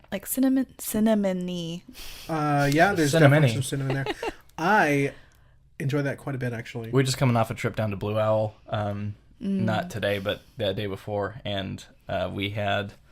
some of their new stuff, but I mean, they just made their Cool in the Gang one of their flagships. Nope. So it's just year round now. Get it right. Yeah, they made it their flagship. Yeah, get it right. It's a Earl Grey lemon sour. Yeah, I think I tried that when I was over. Yeah, and it's last year's was okay. They did a collab with Lazarus, who's probably my favorite Austin brewery, but they did just their own this year, and it's way better in my opinion. Mm-hmm. As much as I'm ashamed to say that, but it's really good. The balance is nice. Probably my favorite beer from them this year, that or Plum de Plume. Both are better than Dapper Devil, which was my favorite last year. I would have to try Plum de Plume again. I remember enjoying it, but I'm not as big on Blue Owl as you two are. As she is. Fair enough. That's her favorite here, for sure. She does enjoy the sours. I enjoy sours as well. They are certainly not my favorite beer. As broad of a range as it is, the farmhouse style, though one of my favorite, if not my favorite beer, happens to be a sour. At least this still tastes like a beer. Like, I don't like the, pumpkin beer, dessert beer, like that just tastes like that thing and is no longer How beer. can we mash a pumpkin pie with hops? Yeah, like, just give me pumpkin juice at that point, Like, sure. Yeah, and I think that they do, this is a pretty good balance, just like the Hardywood's, what is it, the peach cobbler we tried. I liked that one. I don't know if we have. I think that was episode 1, which is. Oh, that's a shame. Yeah. Or maybe it was the sour that I just mentioned was episode 1. I think. Well, yeah, we can go back and look. But... yeah, it doesn't matter. Anyway, Hardywood's was amazing. That peach pie, the peach cobbler. This is pretty good as well. I like it. I think it's not too sweet. Strikes a nice balance. Oh, I'm not going to need this anymore. Heard that. Yeah, so we're back. We specifically brought Amanda because the game we're talking about is the Resident Evil 2 remake, which Until Darkwood was my favorite horror game. I love this game. The time I played it for this cast is my third time through. So when I first played it, I played back-to-back Leon 1 and Claire 2. campaign. So now I just did the Claire 1 campaign. Interesting. So when you finish the first campaign for either of them, you unlock the second for the alternate. Both of them? And so it's Mr. X shows up way earlier. The zombie placement is changed totally. And then you get the true final boss, which is more of just kind of an event. It's not really a boss. But it's interesting. It just, increases the replay value. So when you go back and do Leon 1, it's more similar to Claire 1 than it is to Leon 2, honestly. Okay, so. I'd like to talk about those similarities. We'll get there. But just like in the previous segment, a lot of spoilers here. We're really going to be diving in, to the whole thing. So if you do have any interest in playing it or you're currently in the middle of it, maybe, wait on this segment, go finish the game. If you're interested in the story, it is just a Resident Evil story, Sure. Some of those moments are pretty good. I think. agree. I played Claire. I did not play Leon. I only played one of the. Which Claire is kind of like if you're not as good at games, maybe especially these kind of games, I'd go with the Claire campaign. That's not why he. Is it easier? Just slightly. It's because, dude, the acid rounds and the flame rounds just wreck shop. Incredible. Yeah, Leon doesn't get those, and it really when you fight G for the third time, when you're down in the bottom of the lab pit. Claire can just stun him permanently with the acid rounds. Correct. Leon cannot. I think 16 acid rounds in that fight. Yeah, and all you got to do is just keep pounding him with him, and you're good. But Leon does not have that. And then even the first time you fight him, the fire rounds totally ruin him, and Leon does not have that. It's much more, not much more, but it's more difficult. I'd argue, and the last boss, I was much less prepared for the last boss when I fought with Leon than I was with Claire. Because Claire, they just dump a chain gun at you at the end. Like, here's a chain gun. Wait, they don't do that with Leon? No. I thought that was just like a silly... Nope, Leon, at the piece. very end, like halfway through the fight, you get a rocket launcher that has like 2 shots or something. I don't remember how many, but like barely enough to finish him off. Leon's is a little bit harder. Also better, in my opinion. I think... Not from a story perspective, that doesn't really matter as much to me. From a gameplay perspective, I found Leon's campaign more interesting. The little diversions it takes are more interesting than Claire's, in my opinion, except for all the dirt you get on the police chief. You get all that with Claire. You don't get that with Leon. Yeah, that was a pretty interesting part of the game. Yeah. Talk to me about those similarities. Or the differences. Just the two campaigns. Does Leon still... have to hunt that? I forget her name, but the girl. No. Is he trying to save the girl? No, the girl is not involved in his campaign at all. Okay. He meets what's her name? Ada. He meets Ada, who's a significant character who comes up in Resident Evil 4, and she's the one you stop playing as Leon to play as, which in my opinion is the weakest part of the whole game in both campaigns. When you stop playing as the character, I think it interrupts the flow. The pacing of that game is perfect, except for those. It did interrupt the flow, but I enjoyed playing as the little girl. It's not bad, I'd say. It's just... It's a Resident Evil staple, though. Sure, and the reason we brought Amanda on, we should start with this, is Amanda grew up. Like, this was her and her dad bonding over Resident Evil. This is an extremely important franchise to her. She goes back and forth on her favorite game, but it's Resident Evil 4 is always one of them. Yeah. She loves it. In fact, we've been playing it slowly together. I've never finished it. And I just booted it up again a couple weeks ago, and I was shooting some guys, and she's like, be careful, that last one has a head that explodes and becomes something different. I'm like, what are you talking about? And sure enough, like, just out of like 5 zombies, she goes, oh, it's that one. And it's just, she really knows this game like the back of her hand. So did you watch the what is it, Jacob Anderson video on the restoration of the game? That's pretty incredible. Is it Jacob Anderson? Is that his name? I always forget his name. He's the same guy who did Ugly Games. Yeah. So I think it's Jacob Anderson. We'll post it in the description. Sure. We'll post it in the description. But He's Ugly amazing. Games and Restoring Resident Evil 4. Check those out. Those are absolutely incredible. His content is stellar. Top notch. Some of the best video game commentary, I think, around. Yeah, or on architecture when he talks about like designing for conflict or designing for death. That's really amazing. interesting. He's an amazing content creator for sure. But anyway, sorry, we brought Amanda on because of her history with Resident Evil, and that's why I just looked at her. What's her name? Like, what is that person? She's got it all in her back pocket. She's good to go. I've also played the Resident Evil 2 original as well. Yeah, she has played. She's the only one of us to have played it. actually. So I've played very few Resident Evil games. I played 4 as a kid. I don't remember if I finished it. I did play 5. That was silly. And then this, RE2 Remake. So I've played RE1 Remake, RE2 Remake, RE7, and some of RE4 and some of RE5. So honestly, not that much either. But I really like Resident Evil 7. But I think Resident Evil 2 Remake is, from what I've played, that's their best that I've found so far. So I really love this game.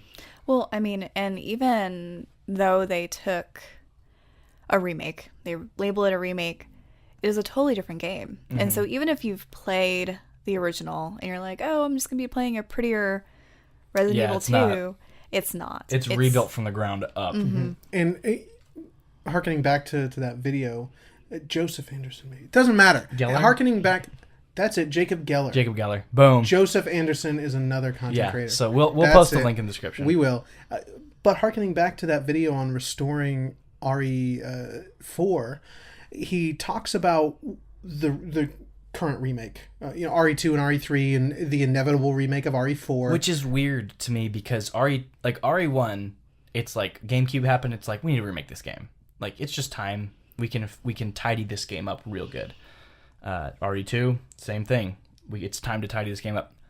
I'm playing Resident Evil 4 right now, and I cannot think of anything that like significantly needs a remake treatment. That game is still just as fun as it was back then. Going back to play the old PSX, Resident Evils, I assume is probably pretty rough. But playing 4, it's just I pick it up and the controls are a little weird, but otherwise just pick it up and play. They'll probably make the camera a little smoother. Obviously, the animations and things. They probably have, I think a staple of that game was the dynamic difficulty. I think that's a pretty awesome feature in there. Maybe they can use some of the newer technology to make that even more robust. And the UI could use some love. Sure, but that's the case with most old games. How much 2 and 3 needed it versus how much 4 might need it, I think it's a pretty significant gap. Yes. So huge. It has the least need for change and may for some reason receive I think if they made it something like RE2, then it would be completely unnecessary. I agree. And I don't think they will, based on their track record so far. I don't think they will. But yeah, let's kind of just talk about RE2 Remake. That's really what I want to focus on, because this is the first time I've gotten to share with you a game that I really love. Mm-hmm. This is one of the few games where, and it's kind of built this way in its defense, but that I played immediately right again. I knew the campaigns weren't that different. You fight the same bosses until the end. There's some slight diversions, like you can go in certain areas with Leon you can't in Claire. A couple different tweaks like that, but really just and different guns, obviously you get different weapons, but really that's just there to make the replay happen, because it's a short game and it's built to be replayed. It's just that's the kind of game that it is, and I want to get to that for sure, because let's start with level design. I think that's fundamental to talking about why this game is so replayable. So the first place you enter is the gas station. Extremely small space. It's a gas station with a back room, and it's just a tutorial area. And what's so funny is I've watched so many YouTubers, all huge fans of Resident Evil 2, all get bitten by that first zombie. All of them. Not all of them, that's unfair, but many of them. I definitely did. Yeah, I did too. I played it twice. I was just kind of, getting back in the groove, and I got bit by the zombie. And it's not scripted. You don't have to get bit by the zombie. But it's kind of there to teach you, this is how these zombies work. You can't just, obviously the simple things that, someone who maybe hasn't played anything like this before would be like, you can't just sit there and shoot them. There's no ammo in there. There's no extra ammo in there. There's just a key to teach you how to use items, and then a bunch of zombies to teach you to maneuver around them. Mm-hmm. It's very clean. I loved watching you play it, Amanda.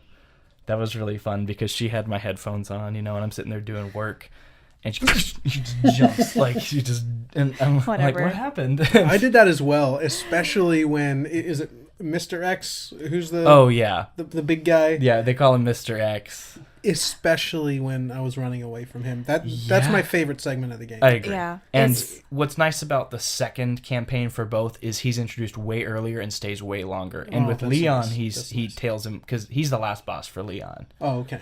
He tails him way longer in the game. In fact, you know the part at the end where you're running away while the timer counts down, and there's that door that for Claire the little girl goes to unlock.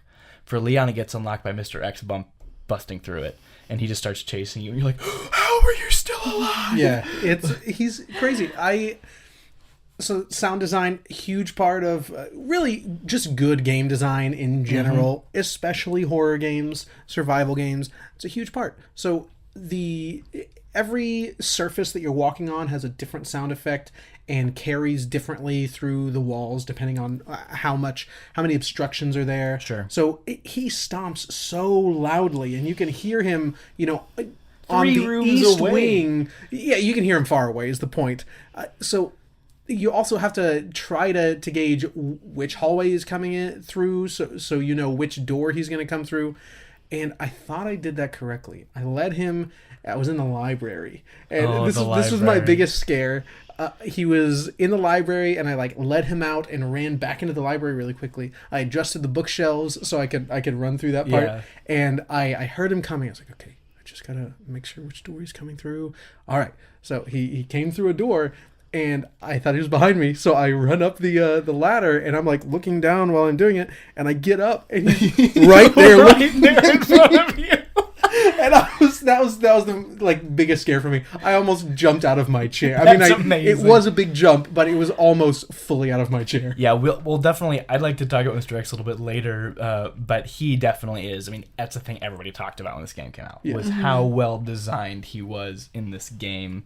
Amanda, I wish he'd do something with the zombies, throw them out of the way or something. He does. He does. He does. I guess So- I just didn't see it. Yeah, so so I actually used that to my advantage knowing it this time because when you come out of the library after you do the little puzzle there, to get through on the 3rd floor, you go over and there's 2 zombies. Yeah.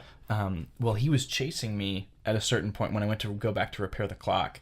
And so he was coming after me. So I skirt around. One of the zombies is already dead. So I skirt around the other zombie and get right behind him. So the zombie's trying to come towards me. And he's right in the line of Mr. X. And he just knocks him down. And I can run around him. Nonchalant, just laissez-faire, just wham. He just hits. And they just collapse to the ground immediately. Well, and speaking of Mr. X, one of the things that really scared me was I know the library is a heavy trafficked area. You go in there a lot, you're around there a lot. I'm like, okay, I'm gonna make sure most of these zombies are completely dead, and I thought they were all completely dead because I'm like, I'm gonna be here a lot. How are you ever sure that they're completely dead? Exactly. Unless their head is split open. They won't stay down. Some of those No. guys. Amazing. But so I was like, okay, sweet, and I go in there and I walk through all of the dead zombies, and I was like, okay. Go through the door, hear Mr. X footsteps. I'm like, well, shiznit. Okay, I'm just gonna go back around. And so I'm kind of walking and doing the quick turnaround to see where he is. He's right behind me, and I do a quick turnaround again to run, and there's a zombie, and he gets me. And I'm like, no, what is wrong? And then of course the zombie gets me, and it freaked me out. And then I get pushed back, and then Jumps here's again.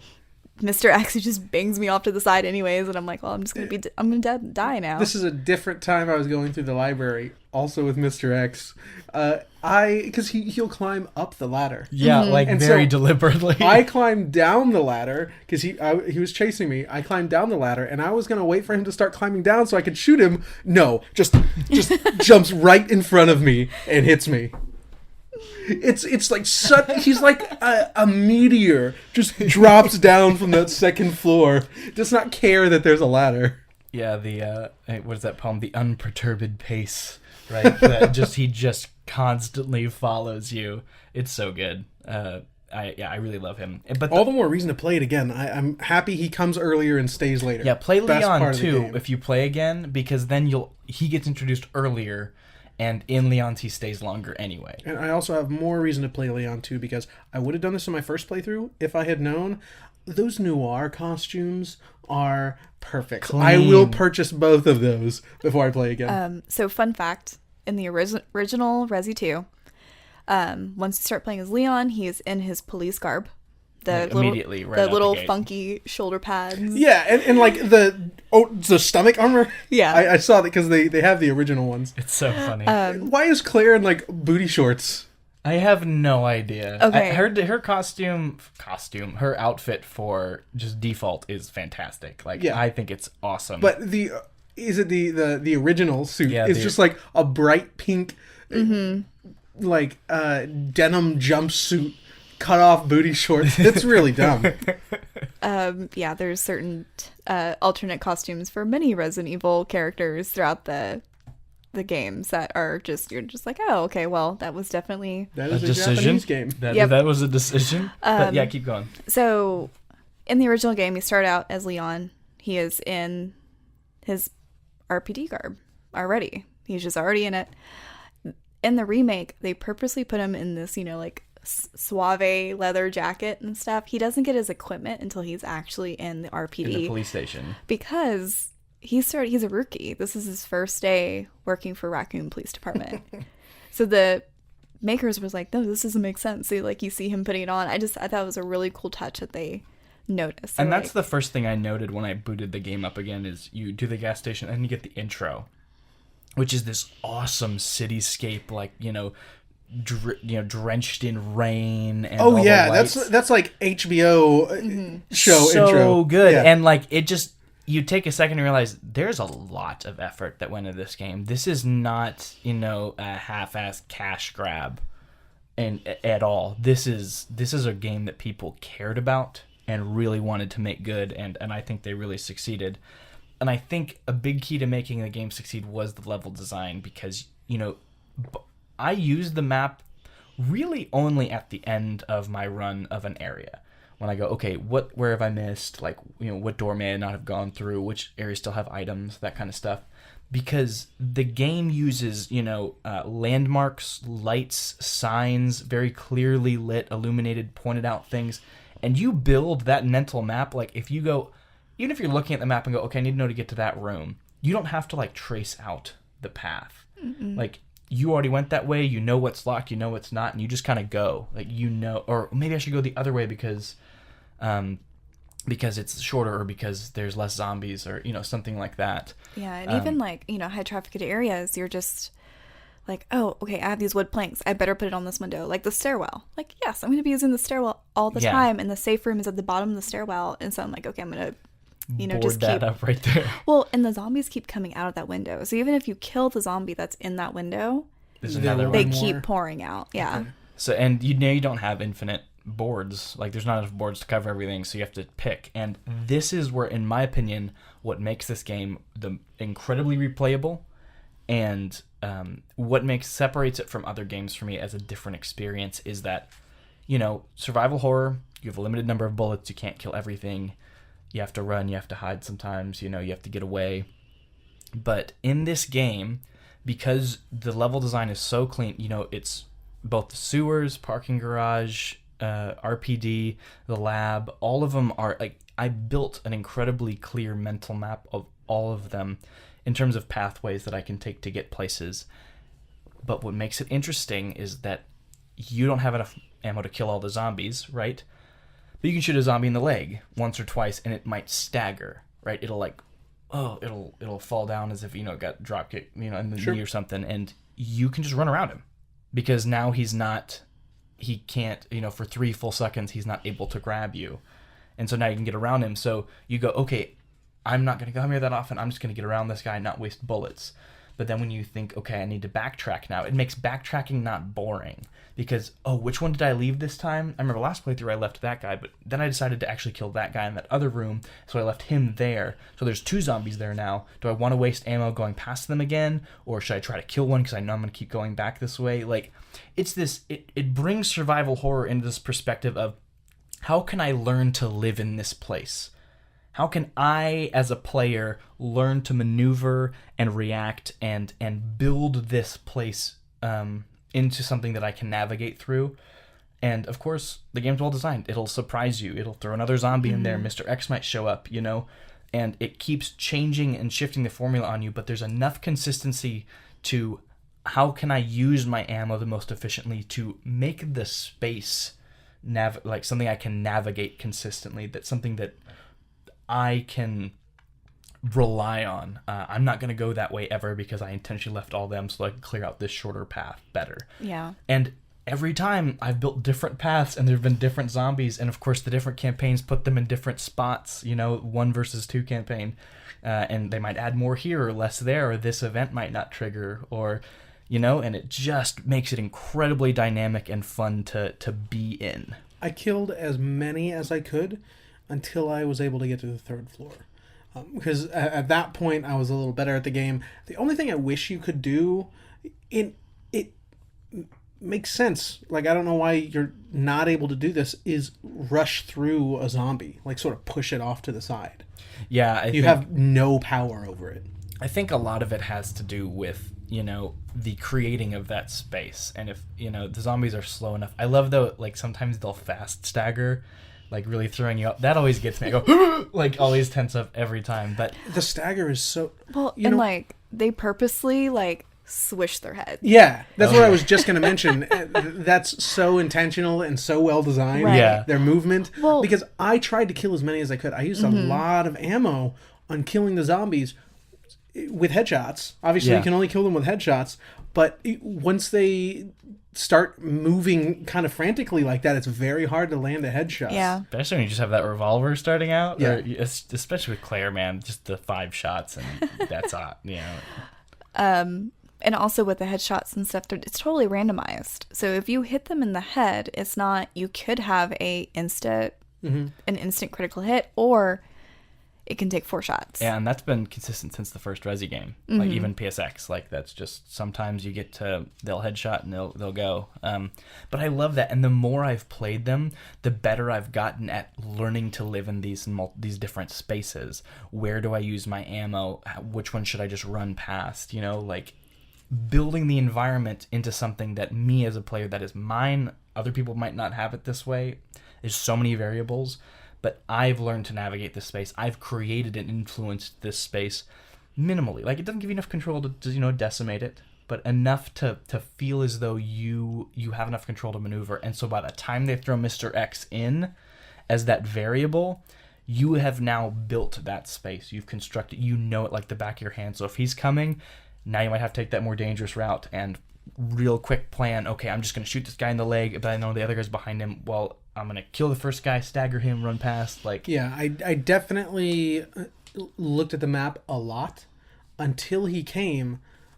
I just sort of, like, the first time I saw him, he did get me. Oh, of course, yeah. The first time. And in fact, I remember vividly the first time it ever happened. I think the key to this scene is that it is so unceremonious. There's no crazy cutscene. You're just walking, and all of a sudden he lifts a helicopter that was blocking your path out of the way, and he's walking towards you. Yeah. And that's it.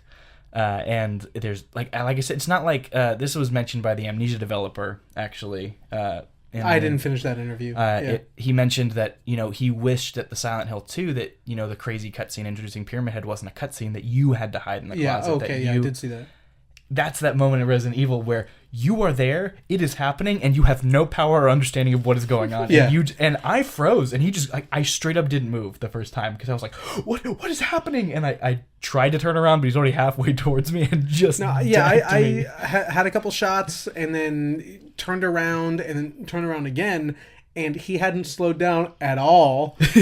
And I forget what exactly happened. Oh, I think I was... I like hid in the corner thinking he was going to come up the ladder, because I ran out of that building and back up the ladder. Sure. I hid in the corner so I could fire at him a little bit, and thinking maybe 1.5 rounds or magazines would be able to get him, and it didn't. So I had cornered myself, and he killed me. But by that time, so I went back for a second encounter. And by that time, I had a very good picture of the environment and was able to trace my path. Yeah. All the way through the environment. Well, and I think Resi 2 does a really good job of just, it's like, oh, hey, you have control of your little world. Just kidding. Like, yeah, it just throws that little variable in there. I mean, because like Mr. X, of course, is a huge thing, but also I remember very specifically the lickers. The giant brain things that scuttle on the ceiling. Yeah, I hate those guys. Yeah, they Yes. suck. Well, but like you don't think anything's gonna drop on you from the ceiling, and then the game's like, just kidding. Now there's these things that crawl on the ceiling, and the They're plant so things fast. that are instantaneous Those kill. are the scariest things in the whole game. Like, Yeah. they're terrifying. the way they Absolutely. like twitch and like click Oh, towards you. always. That always gets me. That like really quick and jittery, like glitchy movement. Like if it's not a horror movie at all, but it sends shivers down my spine when Scarlet Witch in Avengers 2, when she's like, I forget which character she's controlling. Maybe it's Tony, but it shows her hands using the magic, and then she like darts out of the door, but with that motion, with that like weird glitchy demon motion. Oh, that's awful. It's the only time they do that with her. I wish they do it more, but anytime that sort of motion or imagery is used, it gets me. The worst thing every about single time. them is because did you burn any of them just to with Claire? Did Yes. You? Yeah, and they're permanently gone. You don't get that with Leon. You don't got no fire. So you just kind of have to shoot the polyps and hope for the best. The heartthrob of Resident Evil has the worst of luck. Yeah, he's my boy Leon. He's awesome. But I also like his character a little more than Claire's. I don't know if that's just me, but like I liked Claire quite a bit. oh, I still do. I think she's a really fun, interesting character. I liked being with her. But for me, Leon, like especially when they meet and they're like, "Leon, are you okay? Oh yeah, no, I'm good." Through the fence, he's just so cheery. He's like, "You hold up, like how you doing?" He's so Yeah, I do like that. He's a good cop. yeah. Yeah. If he were a cop in his community, he would be a very good. Yeah, and if he would be a like great him, beat cop. Yeah, people would like Yeah. him, and he's genuinely concerned, but is not like worried or scared about it. He's freaked out, but he's like, I care about you. You're a good person. Like the saddest moment is like when you go into his little office area and you say, "Oh, welcome, Leon," and like and it's also all this sweet. party stuff Yeah. for him, and it's just death, and then also you have to kill one of the cops at the desk. Oh, I know. It's Right it's in so that. sad. Oh, and killing the guy who helps you out. I was forgetting Henry. I think I forget his name. I forget as Hank. And probably it starts with an H. But when you have to The kill lieutenant. him, I was just like, I mean, we don't know this is happening. Yes, there's no doubt, it was but very obvious. like, but you still have to do it, and you're like, it makes you do it too. Yeah. And you're just like, you're not gonna like leave him and run around him every time. You're like, I'm gonna put this guy down, and it lets you. Like, he permanently stays down. You know what? I that's a pretty unbelievable moment for me, because he seems like the guy that would have done it himself. I think, yeah, and I can buy that. The excuse is probably that he's trying to help as many people as he can. But he's obviously done. Like, but the last time you meet him, Agreed. He's so obviously on his last leg, and he is the kind of person that would have put himself. I agree with down. that 100%. Yeah, I think that's So I totally it's buy that. fine. It's sad for some players, but Yeah, I was just like, it doesn't what? get Come me. on. It doesn't get me, but I do like how it just makes you shoot him. It's Sure. like- I just thought it was a very cheap moment. sure, I agree. Speaking of that, I also, again, only played Claire. So at the end of that, you meet Leon again. He gets on the train with you. They seem like they have so much history there when they're like, "Oh my God, you're alive! It's so nice to see you." Yeah. And she's like, "Leon," like that's it. And then credits roll. Like he comes into the train and she's like, "Leon." When you do the second campaign, it extends the ending. Like Sure. the ending lasts longer, Yeah. and then they're on the road trying to hitchhike home, and they're like, it's actually a really funny moment. Like it lasts quite a bit longer. Well, I mean, and Because also there's another, like, you have to kill G again. It's Again. Yeah. But it's not like another boss fight though. It's like an event. Like it's like the end of the game event. It's not.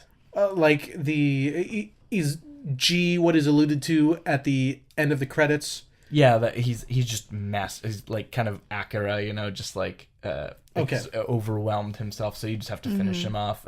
You just shoot the giant eye in the center. It's not hard. I mean, I would be very happy with the only other human being in the Sure, entire city. and you do see that I like, guess. was a pretty big deal. Is just you're alive. Like that moment is I buy it. I do, and I like them together too, which helps. They're kind of like they're cute. Anyway, I think it's I think it's forgivable. Honestly, I don't. Sure. Doesn't bother me. Also, about this game, I took a bit of a hiatus from video games and have not played, like, Witcher 3. I haven't played Red Dead Redemption 2.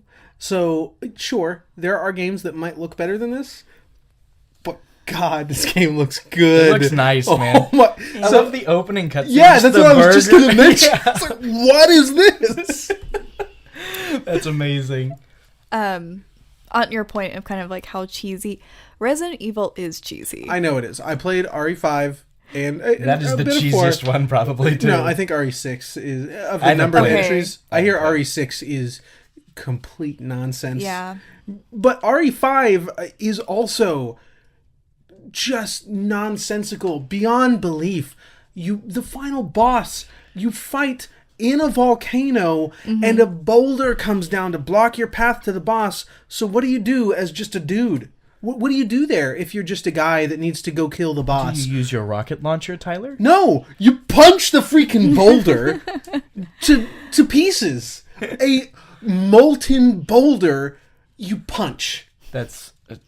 why don't you do that, Tyler? I don't know. I'm really just a piece I mean, of come on, garbage. though. human being. Chris Redfield But- is also the most, like, macho beefhead of any main character in anything. But also, it's just so sad that is the Wesker's dying point. I know. Yeah, Wesker was so cool. I only, again, very little interaction with Resident Evil, but Wesker definitely left a mark. He's so Wesker cool. In Marvel vs. Capcom 3, he was Yeah. my favorite character. He's teleporting everywhere. Yeah. He, like, has this little counter where he just, like, lifts his hand, and if you hit him, he, like, just destroys you.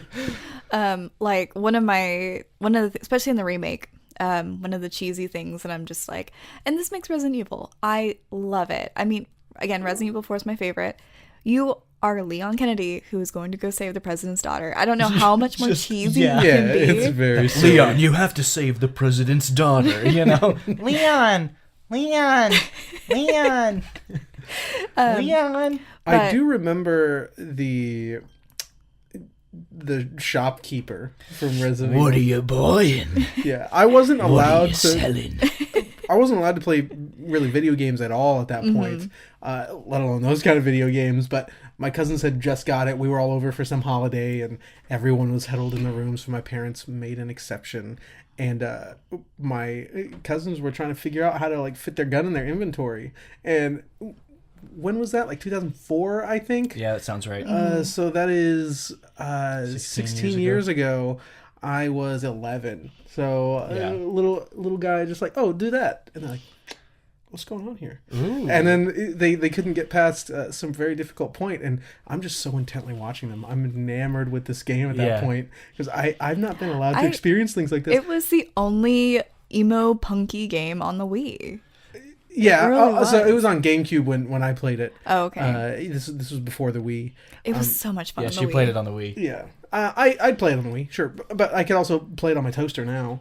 But I remember my cousins couldn't get past this point, and they had passed the controller around between a few of them, and sort of peek out the door. My parents aren't around. Can I try, guys? Just wreck shop. Oh, just my man. flying through that game. So Resident Evil 2, there's a part, like where Leon's in the sewers and Ada's following him, and she's like, this is the only way. I promise this is the only Claire way. goes a totally separate way to get to the same spot. Yeah. So Claire obviously is like, oh, there's an easier way. So they're walking and stuff, and you just see this massive movement in the sewers. And Leon's like, what the hell is that? I'm like, I don't know, but it's something that's probably about 5 tons. So maybe we should turn back around. And he's like, but Ada's like, this is the only way. And it's like, are you kidding me? So you're going through. And then she's like, yeah, you need to jump in the water, the nasty water. That's the only way. Let alone she's like in a skin tight little red dress. And she's like, that's the only way. It's like, where are you going to go? But you jump in.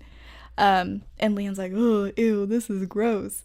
And a giant alligator just comes out of the sewers towards you. And Ada's like, you need to get out of there. It's like, no, Ada, I'm going to sit here and be Steve Irwin and She make sounds friends with terrible. the crocodile. Yeah, any of the, like, because you have to play as her instead of Sherry in Leon's campaign.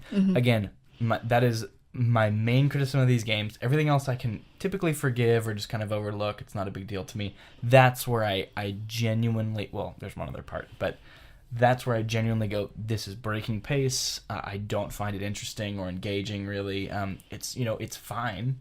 I don't really have a problem with what's going on, but I just want to be playing the game again, And the only other part that bothers me is the fight right when you leave the sewers after completing the chess puzzle, and you have to knock him off with the giant crate as Leon.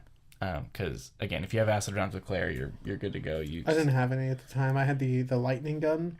That helps because then you just stun him. Yeah. I actually didn't use that. I was saving my rounds for that. I didn't use it after that. After I ran out of ammo, I got more ammo, but I didn't use it. It's a good gun. But when you've got 16 acid rounds, dude, that's how to go. Yeah. How to go. But yeah, I think with Leon, I basically just save flashbangs so that I can flashbang him. Okay, that helps a lot. But anyway, I despise that boss. I enjoyed playing as Sherry. That it's a very small portion of the game. Yes, totally agreeable. It does interrupt the pace, but is so clean the whole rest of the time. It is like one of the most well-paced adventure kind of action games. No, I must say I didn't like the sewers very much. Yeah, I got turned around so much. I love how interconnected they are. With Claire, I hadn't done this before. I accidentally went the wrong way. Just kind of, because there are 3 little spots that look really similar, and I'd say kind of on purpose. So I turn around to go, oh, it's this way, but it's the little sewer slide, and she falls down it, and she's like, oh! Like, she just right out, and her character comes through, the frustration you feel at having to backtrack now. Yeah, it's just like, and like Leah's like, Liam's like, what the hell is this thing? I'm like, I don't know, Liam, but you're complaining and you should be running. Yeah, the giant crocodile chasing you in the sewers. And is he like just talking normally? No, they did really good with voice acting. I'm not, but he's especially breathless. For a Capcom game. But he's breathless and he's like, what the hell is that? What the F is it? And he's running towards the camera, of course. Why? Oh, there's one of those moments? Why? Yeah, and you have to avoid the garbage and stuff. But oh my god, that's very antiquated design. Unless you're Uncharted. Yeah. Then you get a pass. How do they do it well? Uncharted gets a pass. Uncharted just deserves a pass. I love those games. But no, so one day we'll play 4. So yeah, there are pieces that I can nitpick. Yeah, I know 4 will be one of my favorite games ever. I don't know how I haven't probably. Played it. But there are plenty of things I can nitpick. But again, it's that clean level design, the loop of like these incredibly interconnected levels with multiple paths to get where you need to go, knowing very clearly what your objective is pretty much all the time. I never felt like I didn't know what I was generally supposed to be doing. Sure, I might have missed something that I go, oh, that's what I'm supposed to be doing. Okay, let me go back and grab that. Like, you know pretty consistently not where to go is not as important. It's what am I supposed to be obtaining and doing right now. And I know there's no little like I think there is actually, but I never look at it. It's just I know what I need to be doing. I'm gonna go do that now. Yeah, I don't remember. Well, I know when you first enter an area, it pops up in the corner of your screen what you need to be doing. I never looked at the journal except for the notes to see what's the code to this safe.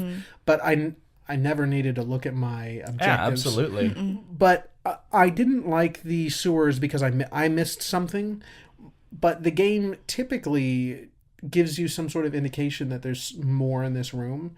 The color of the room is different on the map, but also if you've seen an item, if your character has scanned the room and seen the item, has like looked at it. But as a player, maybe I missed it. It usually shows up. I missed one of the chess pieces. A progression. Oh, okay. For the sewer. The rook. And is the one that's just by itself. Yes. Yeah. Is the rook. And I was just running in circles and circles. Oh, that's frustrating. I get that. Could not see it, and it wasn't there. I guess my character didn't look at it. I missed the large gear in the East Wing in Raccoon City Police Department.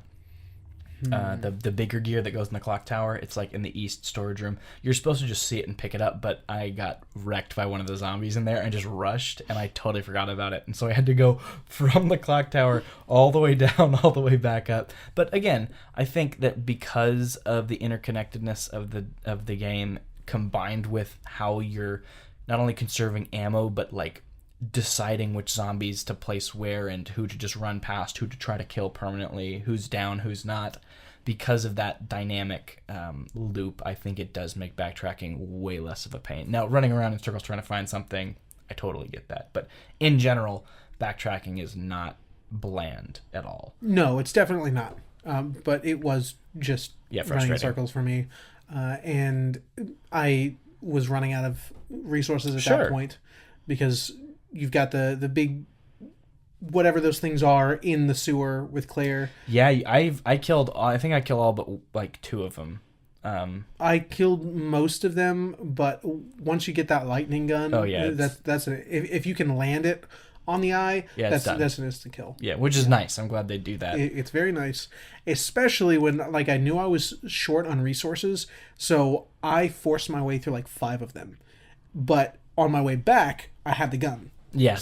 But you also have a bit of an alternate path, so I only had to take out 2 of them. Yeah, that's what I do too. But yeah, that was good. I would probably... Dude, when they swim at you... So just for anyone who hasn't played this game, there are these massive hulks of flesh with no discernible features, really, except one shoulder with this huge gaping eye that's quite obviously their weak point that you have to uncover, I believe, in some instances. Not all of them. I don't remember.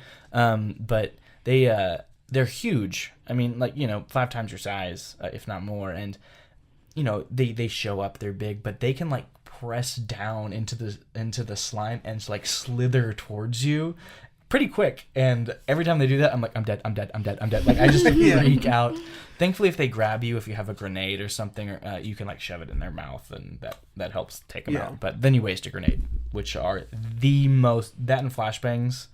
most useful tool. God, I suck at video games. I didn't use them at all. Oh man, there's a... At all. I use them as counters. I use them for what you're saying not to use them for. Well, the first time through, that's what I used them for because I got caught a lot more. But now that it's been 3 times, they're I think I picked up 5 grenades this run, and there are 3 spots where I go, I'm using a grenade there, use a grenade there, use a grenade there. I know there's going to be a difficult portion or something large. One in particular is there's kind of this room below the nest. The what is that called? Botanical area. The nursery. Yeah, the plant nursery, right? Yeah, the plant nursery. The green room. That makes way more sense. I don't know what I was trying to say. But below that area, you come into this room and there are 4 or 5 zombies that are all, not attacking you. They're not aggressive. But when you go into the next hallway, 2 lickers show up and all the zombies get up. Yep. I immediately, because I know that's coming, that room wrecked me the first time. So I immediately turn around, drop a grenade. I immediately shoot the first licker with whatever big bad gun I have. Turn around, throw a grenade, blow up most of the zombies, run away, make the other licker follow me and take them out. Okay. Just because I know it's coming and that room sucks. I expected it because we just finished Dead Space recently, and there's a bunch of zombies there. They're currently not awake, but I had the upgrade for the upgraded ammo for the revolver that Claire has. Rex shop. So I see them on the ground. I'm like, I'm not going to leave any chances. I'm just going to blow up these heads right now. So then I just had a licker or 2 lickers to mess with. And so I can run away. Well, I think they drop on opposite sides of you. Do they? I don't remember. I seem to remember them dropping both in front. But I was able to sort of get them bunched up and just throw an acid around. Very good. Very good. So that room was not much of a challenge for me. For me, it was just... they were all down. I'm like, okay, but they haven't done anything yet. I'm just going to move on and just book it. And I book it, and they actually fall on top of me. And I was just screwed. That was it. Something we haven't mentioned, I think we've sort of alluded to a couple times, how we're using items. Is using items. I actually very much enjoyed that. Looking at the item in your inventory, turning it around, seeing if there's any interactable parts with it. Oh yeah, absolutely. And you can check boxes to open. You can click a clicker on a car key. Mm-hmm. Yeah. So the one of the ones I remember most is the police station is a museum. And in some storage room, you find a statue that's holding a scepter, and there's a gem in it. You find that pretty early on in the game, and I'm carrying it around a lot, so I so you have a key item to use. Yeah. And eventually I put it away, and then I take it out in a new area. But way later in the game, you find a a chest that has a very large place to inset a gem, and It's very obvious. Like your mind immediately puts those two together. well, it didn't actually, because If you see, no, I mean if you see them together, like in your inventory. oh yeah, they were not in my inventory together. And then I just remembered that, oh, that's the only other gem in the game that I've seen. So I look at that, and when you get it, at least at that point, I don't remember being told by the game yet to like look at the different parts of the item, or at least I just didn't do it with the scepter. But if you turn the scepter around, there's like a little clip to unlatch it, because it's just a fake thing. It's in a museum. It's like a prop. So you can unlatch the back of this scepter to let the gem fall out, and then you put the gem in this chest.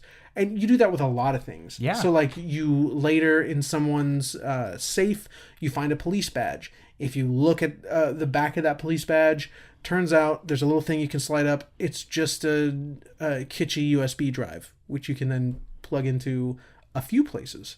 So I liked using items a lot. I thought that was a pretty fun aspect of the game. I agree. Solving. I think the puzzles are all. The puzzles are really good. Yeah. Just like we talked about with Amnesia, I think they make. They're all sensible. Like nothing is. Very few things today are like 90s point and click adventures, but it's certainly not that. Nothing is particularly obtuse. No, and they're fun, and most of the time they integrate into the environment really well. Like Sherry's makes no sense, where he has some scissors stored in this weird puzzle box that Sherry has to solve. Yeah, I liked that puzzle. Sure, but does, like, why are there just scissors? And there? it stands out because everything else integrates so well into the environments. You know what I mean? Sure, like, yeah. Like Leon's desk puzzle, or that's one that stands out the most to me. But then you have, it's a museum, and you have this weird obscure. I wrote here on my notes, areas have both identity and mystery to them. Like every area, there's something that it has a clear identity, but you're going through this lab, and sure, it's the typical antiseptic, lab colors, everything's. But it doesn't feel like another bland lab. Like it has life. The door, the badge that you use to open doors, just the coloring for it, simple things that stand out in the environment.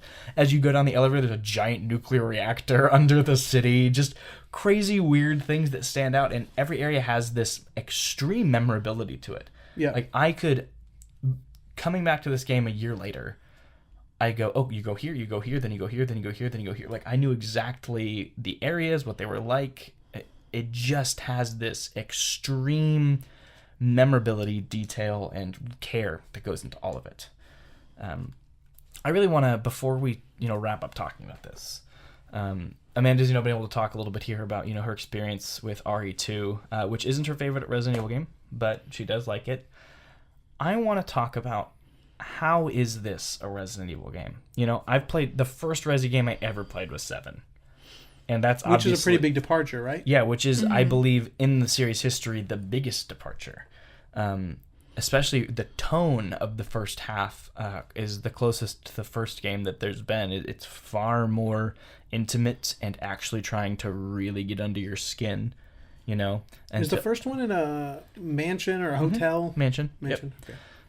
And the T-virus in the mansion, right? And that's how it spreads to the city through the dogs and stuff, right? But which is way underused in Claire's campaign, by the way. The dogs? Yeah. Yeah, there's the room like with the 45 2 liquors. seconds. The 2 liquors in the parking garage when you're going through the dog kennel, get to the morgue. Yeah. That's just all dogs in Leon's.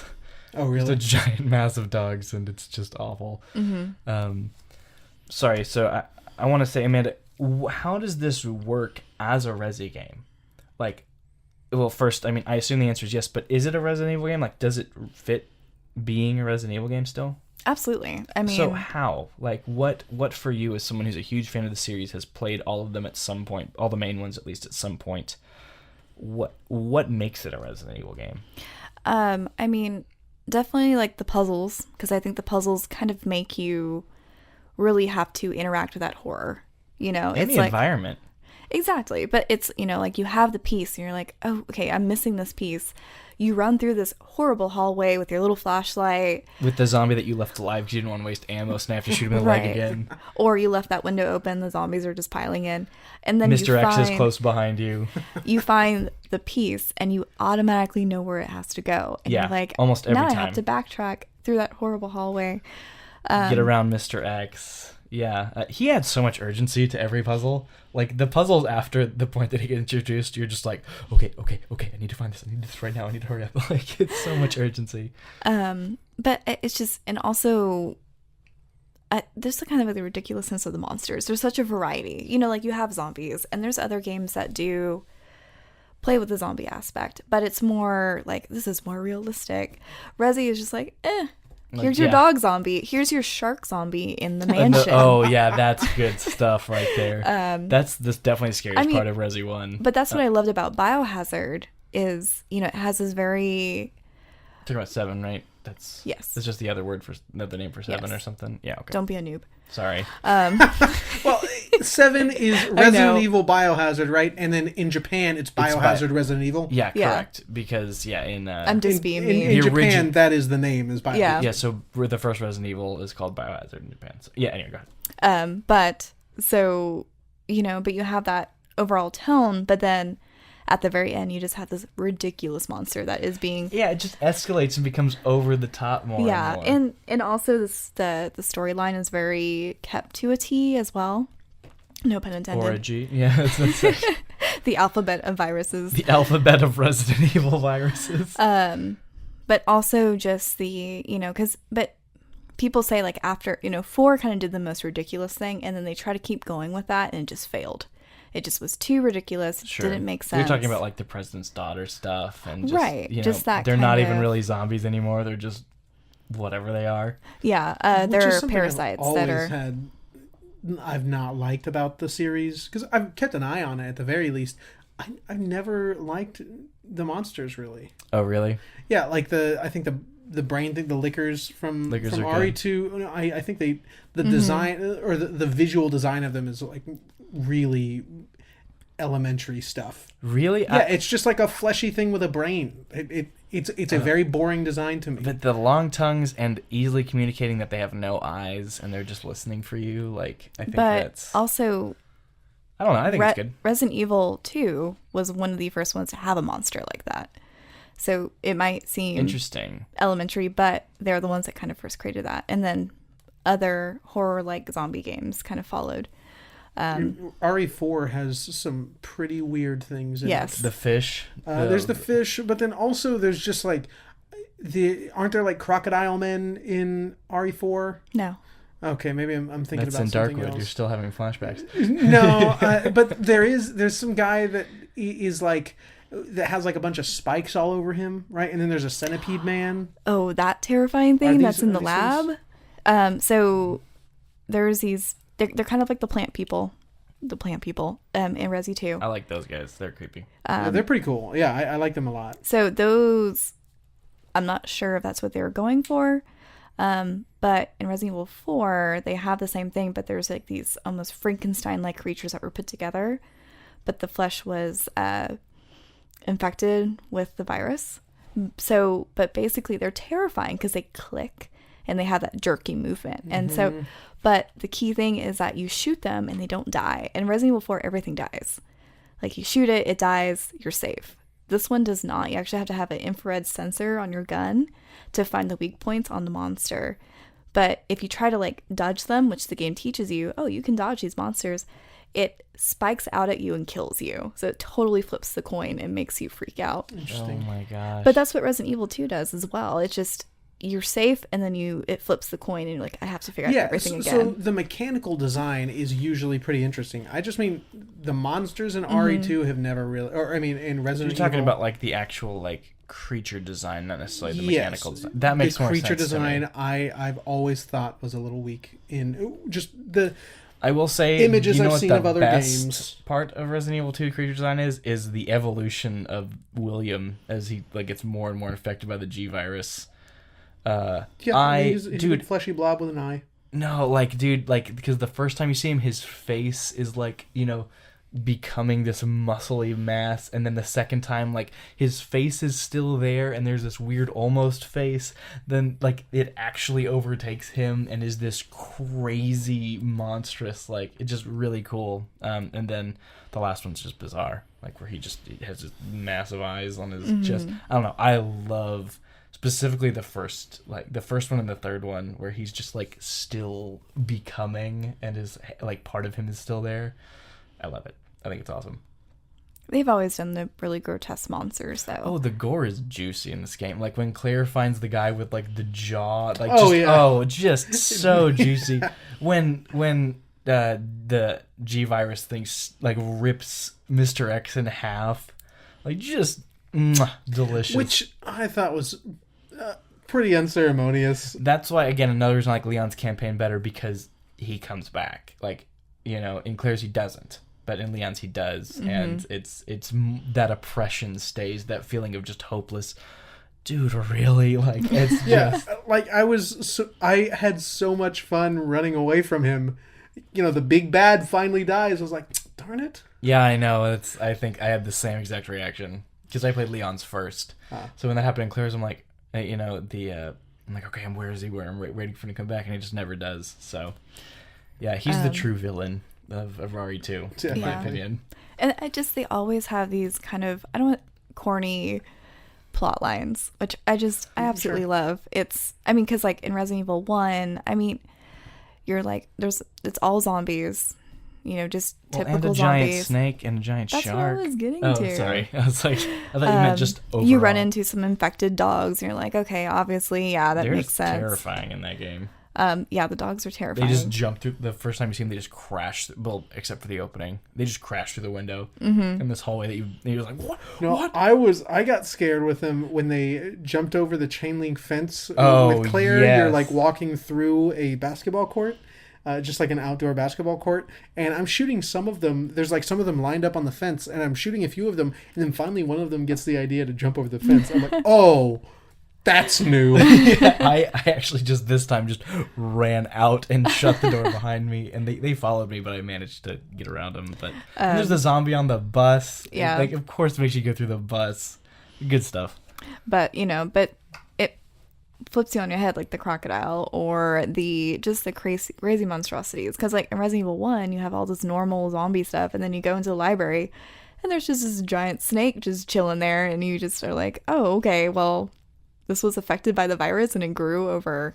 Yeah, it's kind of weird. It is, but I think that's the luster Evil. of Resident Evil, why it's different from different zombie games. It's fun camp.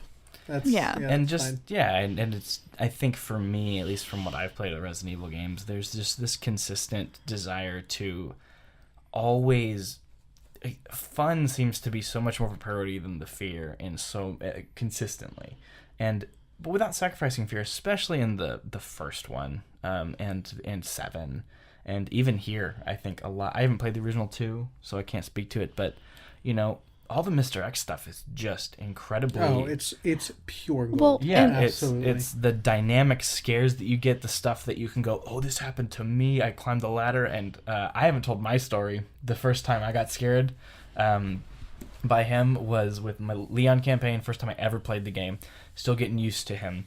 I run away downstairs, and there are these 2 connected rooms, so basically I knew I could get away from him. You go in one room, you can hop over this broken glass to get into the other room and leave that door. So I'm like, I'm going to get him to come inside here so that I can hop over the glass, run out the other door, and start running away before he can get back out the door, essentially. So that was my plan. So I run in the door, and I hear, blum, blum, blum, blum, blum. Nothing. And I'm like, come in the door, dude, come in the door. And so I wait, I'm telling you, like a full 3 minutes, just like sitting in there, holding my gun, like just twitching, my eye twitching, you know, just like I'm so, and I hear nothing, and I'm like, he's right outside, isn't he? So I go to the other door and I open the door, and he's not there. He's not there at all. Like, and it wasn't like he walked up and the footsteps stopped. Like, they got a little fainter, you know. No, like, did he just leave? And so I carefully checked the hallway. I'm like, okay, maybe he's waiting at the top of those stairs at the end of the hallway, so I'm slowly going towards the stairs. He then smashes through the wall that is on my right. I mean, through the wall. Yeah, I heard about those sort of moments. Does that only happen with Leon? I don't know. I don't think so. I think you just have to be in the right place, and he has to you just have to set him up right, I guess, like where he's, because he learns, he does learn stuff from you. There is an AI there. Maybe not as, like, elegant as the Xenomorph AI, maybe, but, there is that learning there, and I'd been interacting with him for a while, so maybe he learned that I, was kind of doing that kind of stuff, or I don't know, but he did I think there's a couple places where he can break through, because obviously he can't break through just anywhere. And I must have set him up in the right way, and I had no idea, and he just smashes through the wall. Amanda was sitting right behind me, and I screeched expletives. Like, I mean, and she got a recording, actually, because, like, I was so tense. She's like, oh, this is going to be funny. I don't think we can find it. Maybe we can, but I was so, like, I got so when I saw him at the top of the ladder, that was my moment. Yeah, and just to have that moment, and to remember it so vividly. I mean, if anybody's gonna talk about what really makes this game special, that is one of the things. I think the dynamic environments, the way you make decisions with bullets and which zombies to kill and which to run past and how you run past them and how it's not always one shot to the leg, and just how dynamic everything is with Mr. X thrown in later. Beautiful game design. Because, like, Mr. X was so terrifying in the original game because it's fixed camera. Mm-hmm. And so I guess it is. So you're kind of like running. It's like, okay, I'm doing good. And then you go into like one of your fixed camera places, and you're like, oh, he's right there. And so you just like start going through all the different fixed cameras. And of course, it's a really old game, so it like takes a second for it to load, and you're just like, please, just let me go. And then the door opening downloads that you had to do in the older games. That was always terrifying too. And I mean, there would be times that, like, because my dad was playing it, but there would be times that he would, like, open the door, and I guess it probably was a glitch, but it would be so funny because it would take a hot second and it would put you there, but then also Mr. X was also downloading into the same camera frame. So you pop in and you're like, okay, sweet, and then there's Mr. X and you're like, no. And so you have to just keep running. It's great. Yeah, old load times were rough. I don't know how true this is, but it was probably on a podcast or something. I was listening to someone talking about playing Mortal Kombat on PC, like one of the original Mortal Kombats, one of the first one or two. But there was a few floppy disks. Maybe it was another fighting game. That's not the point.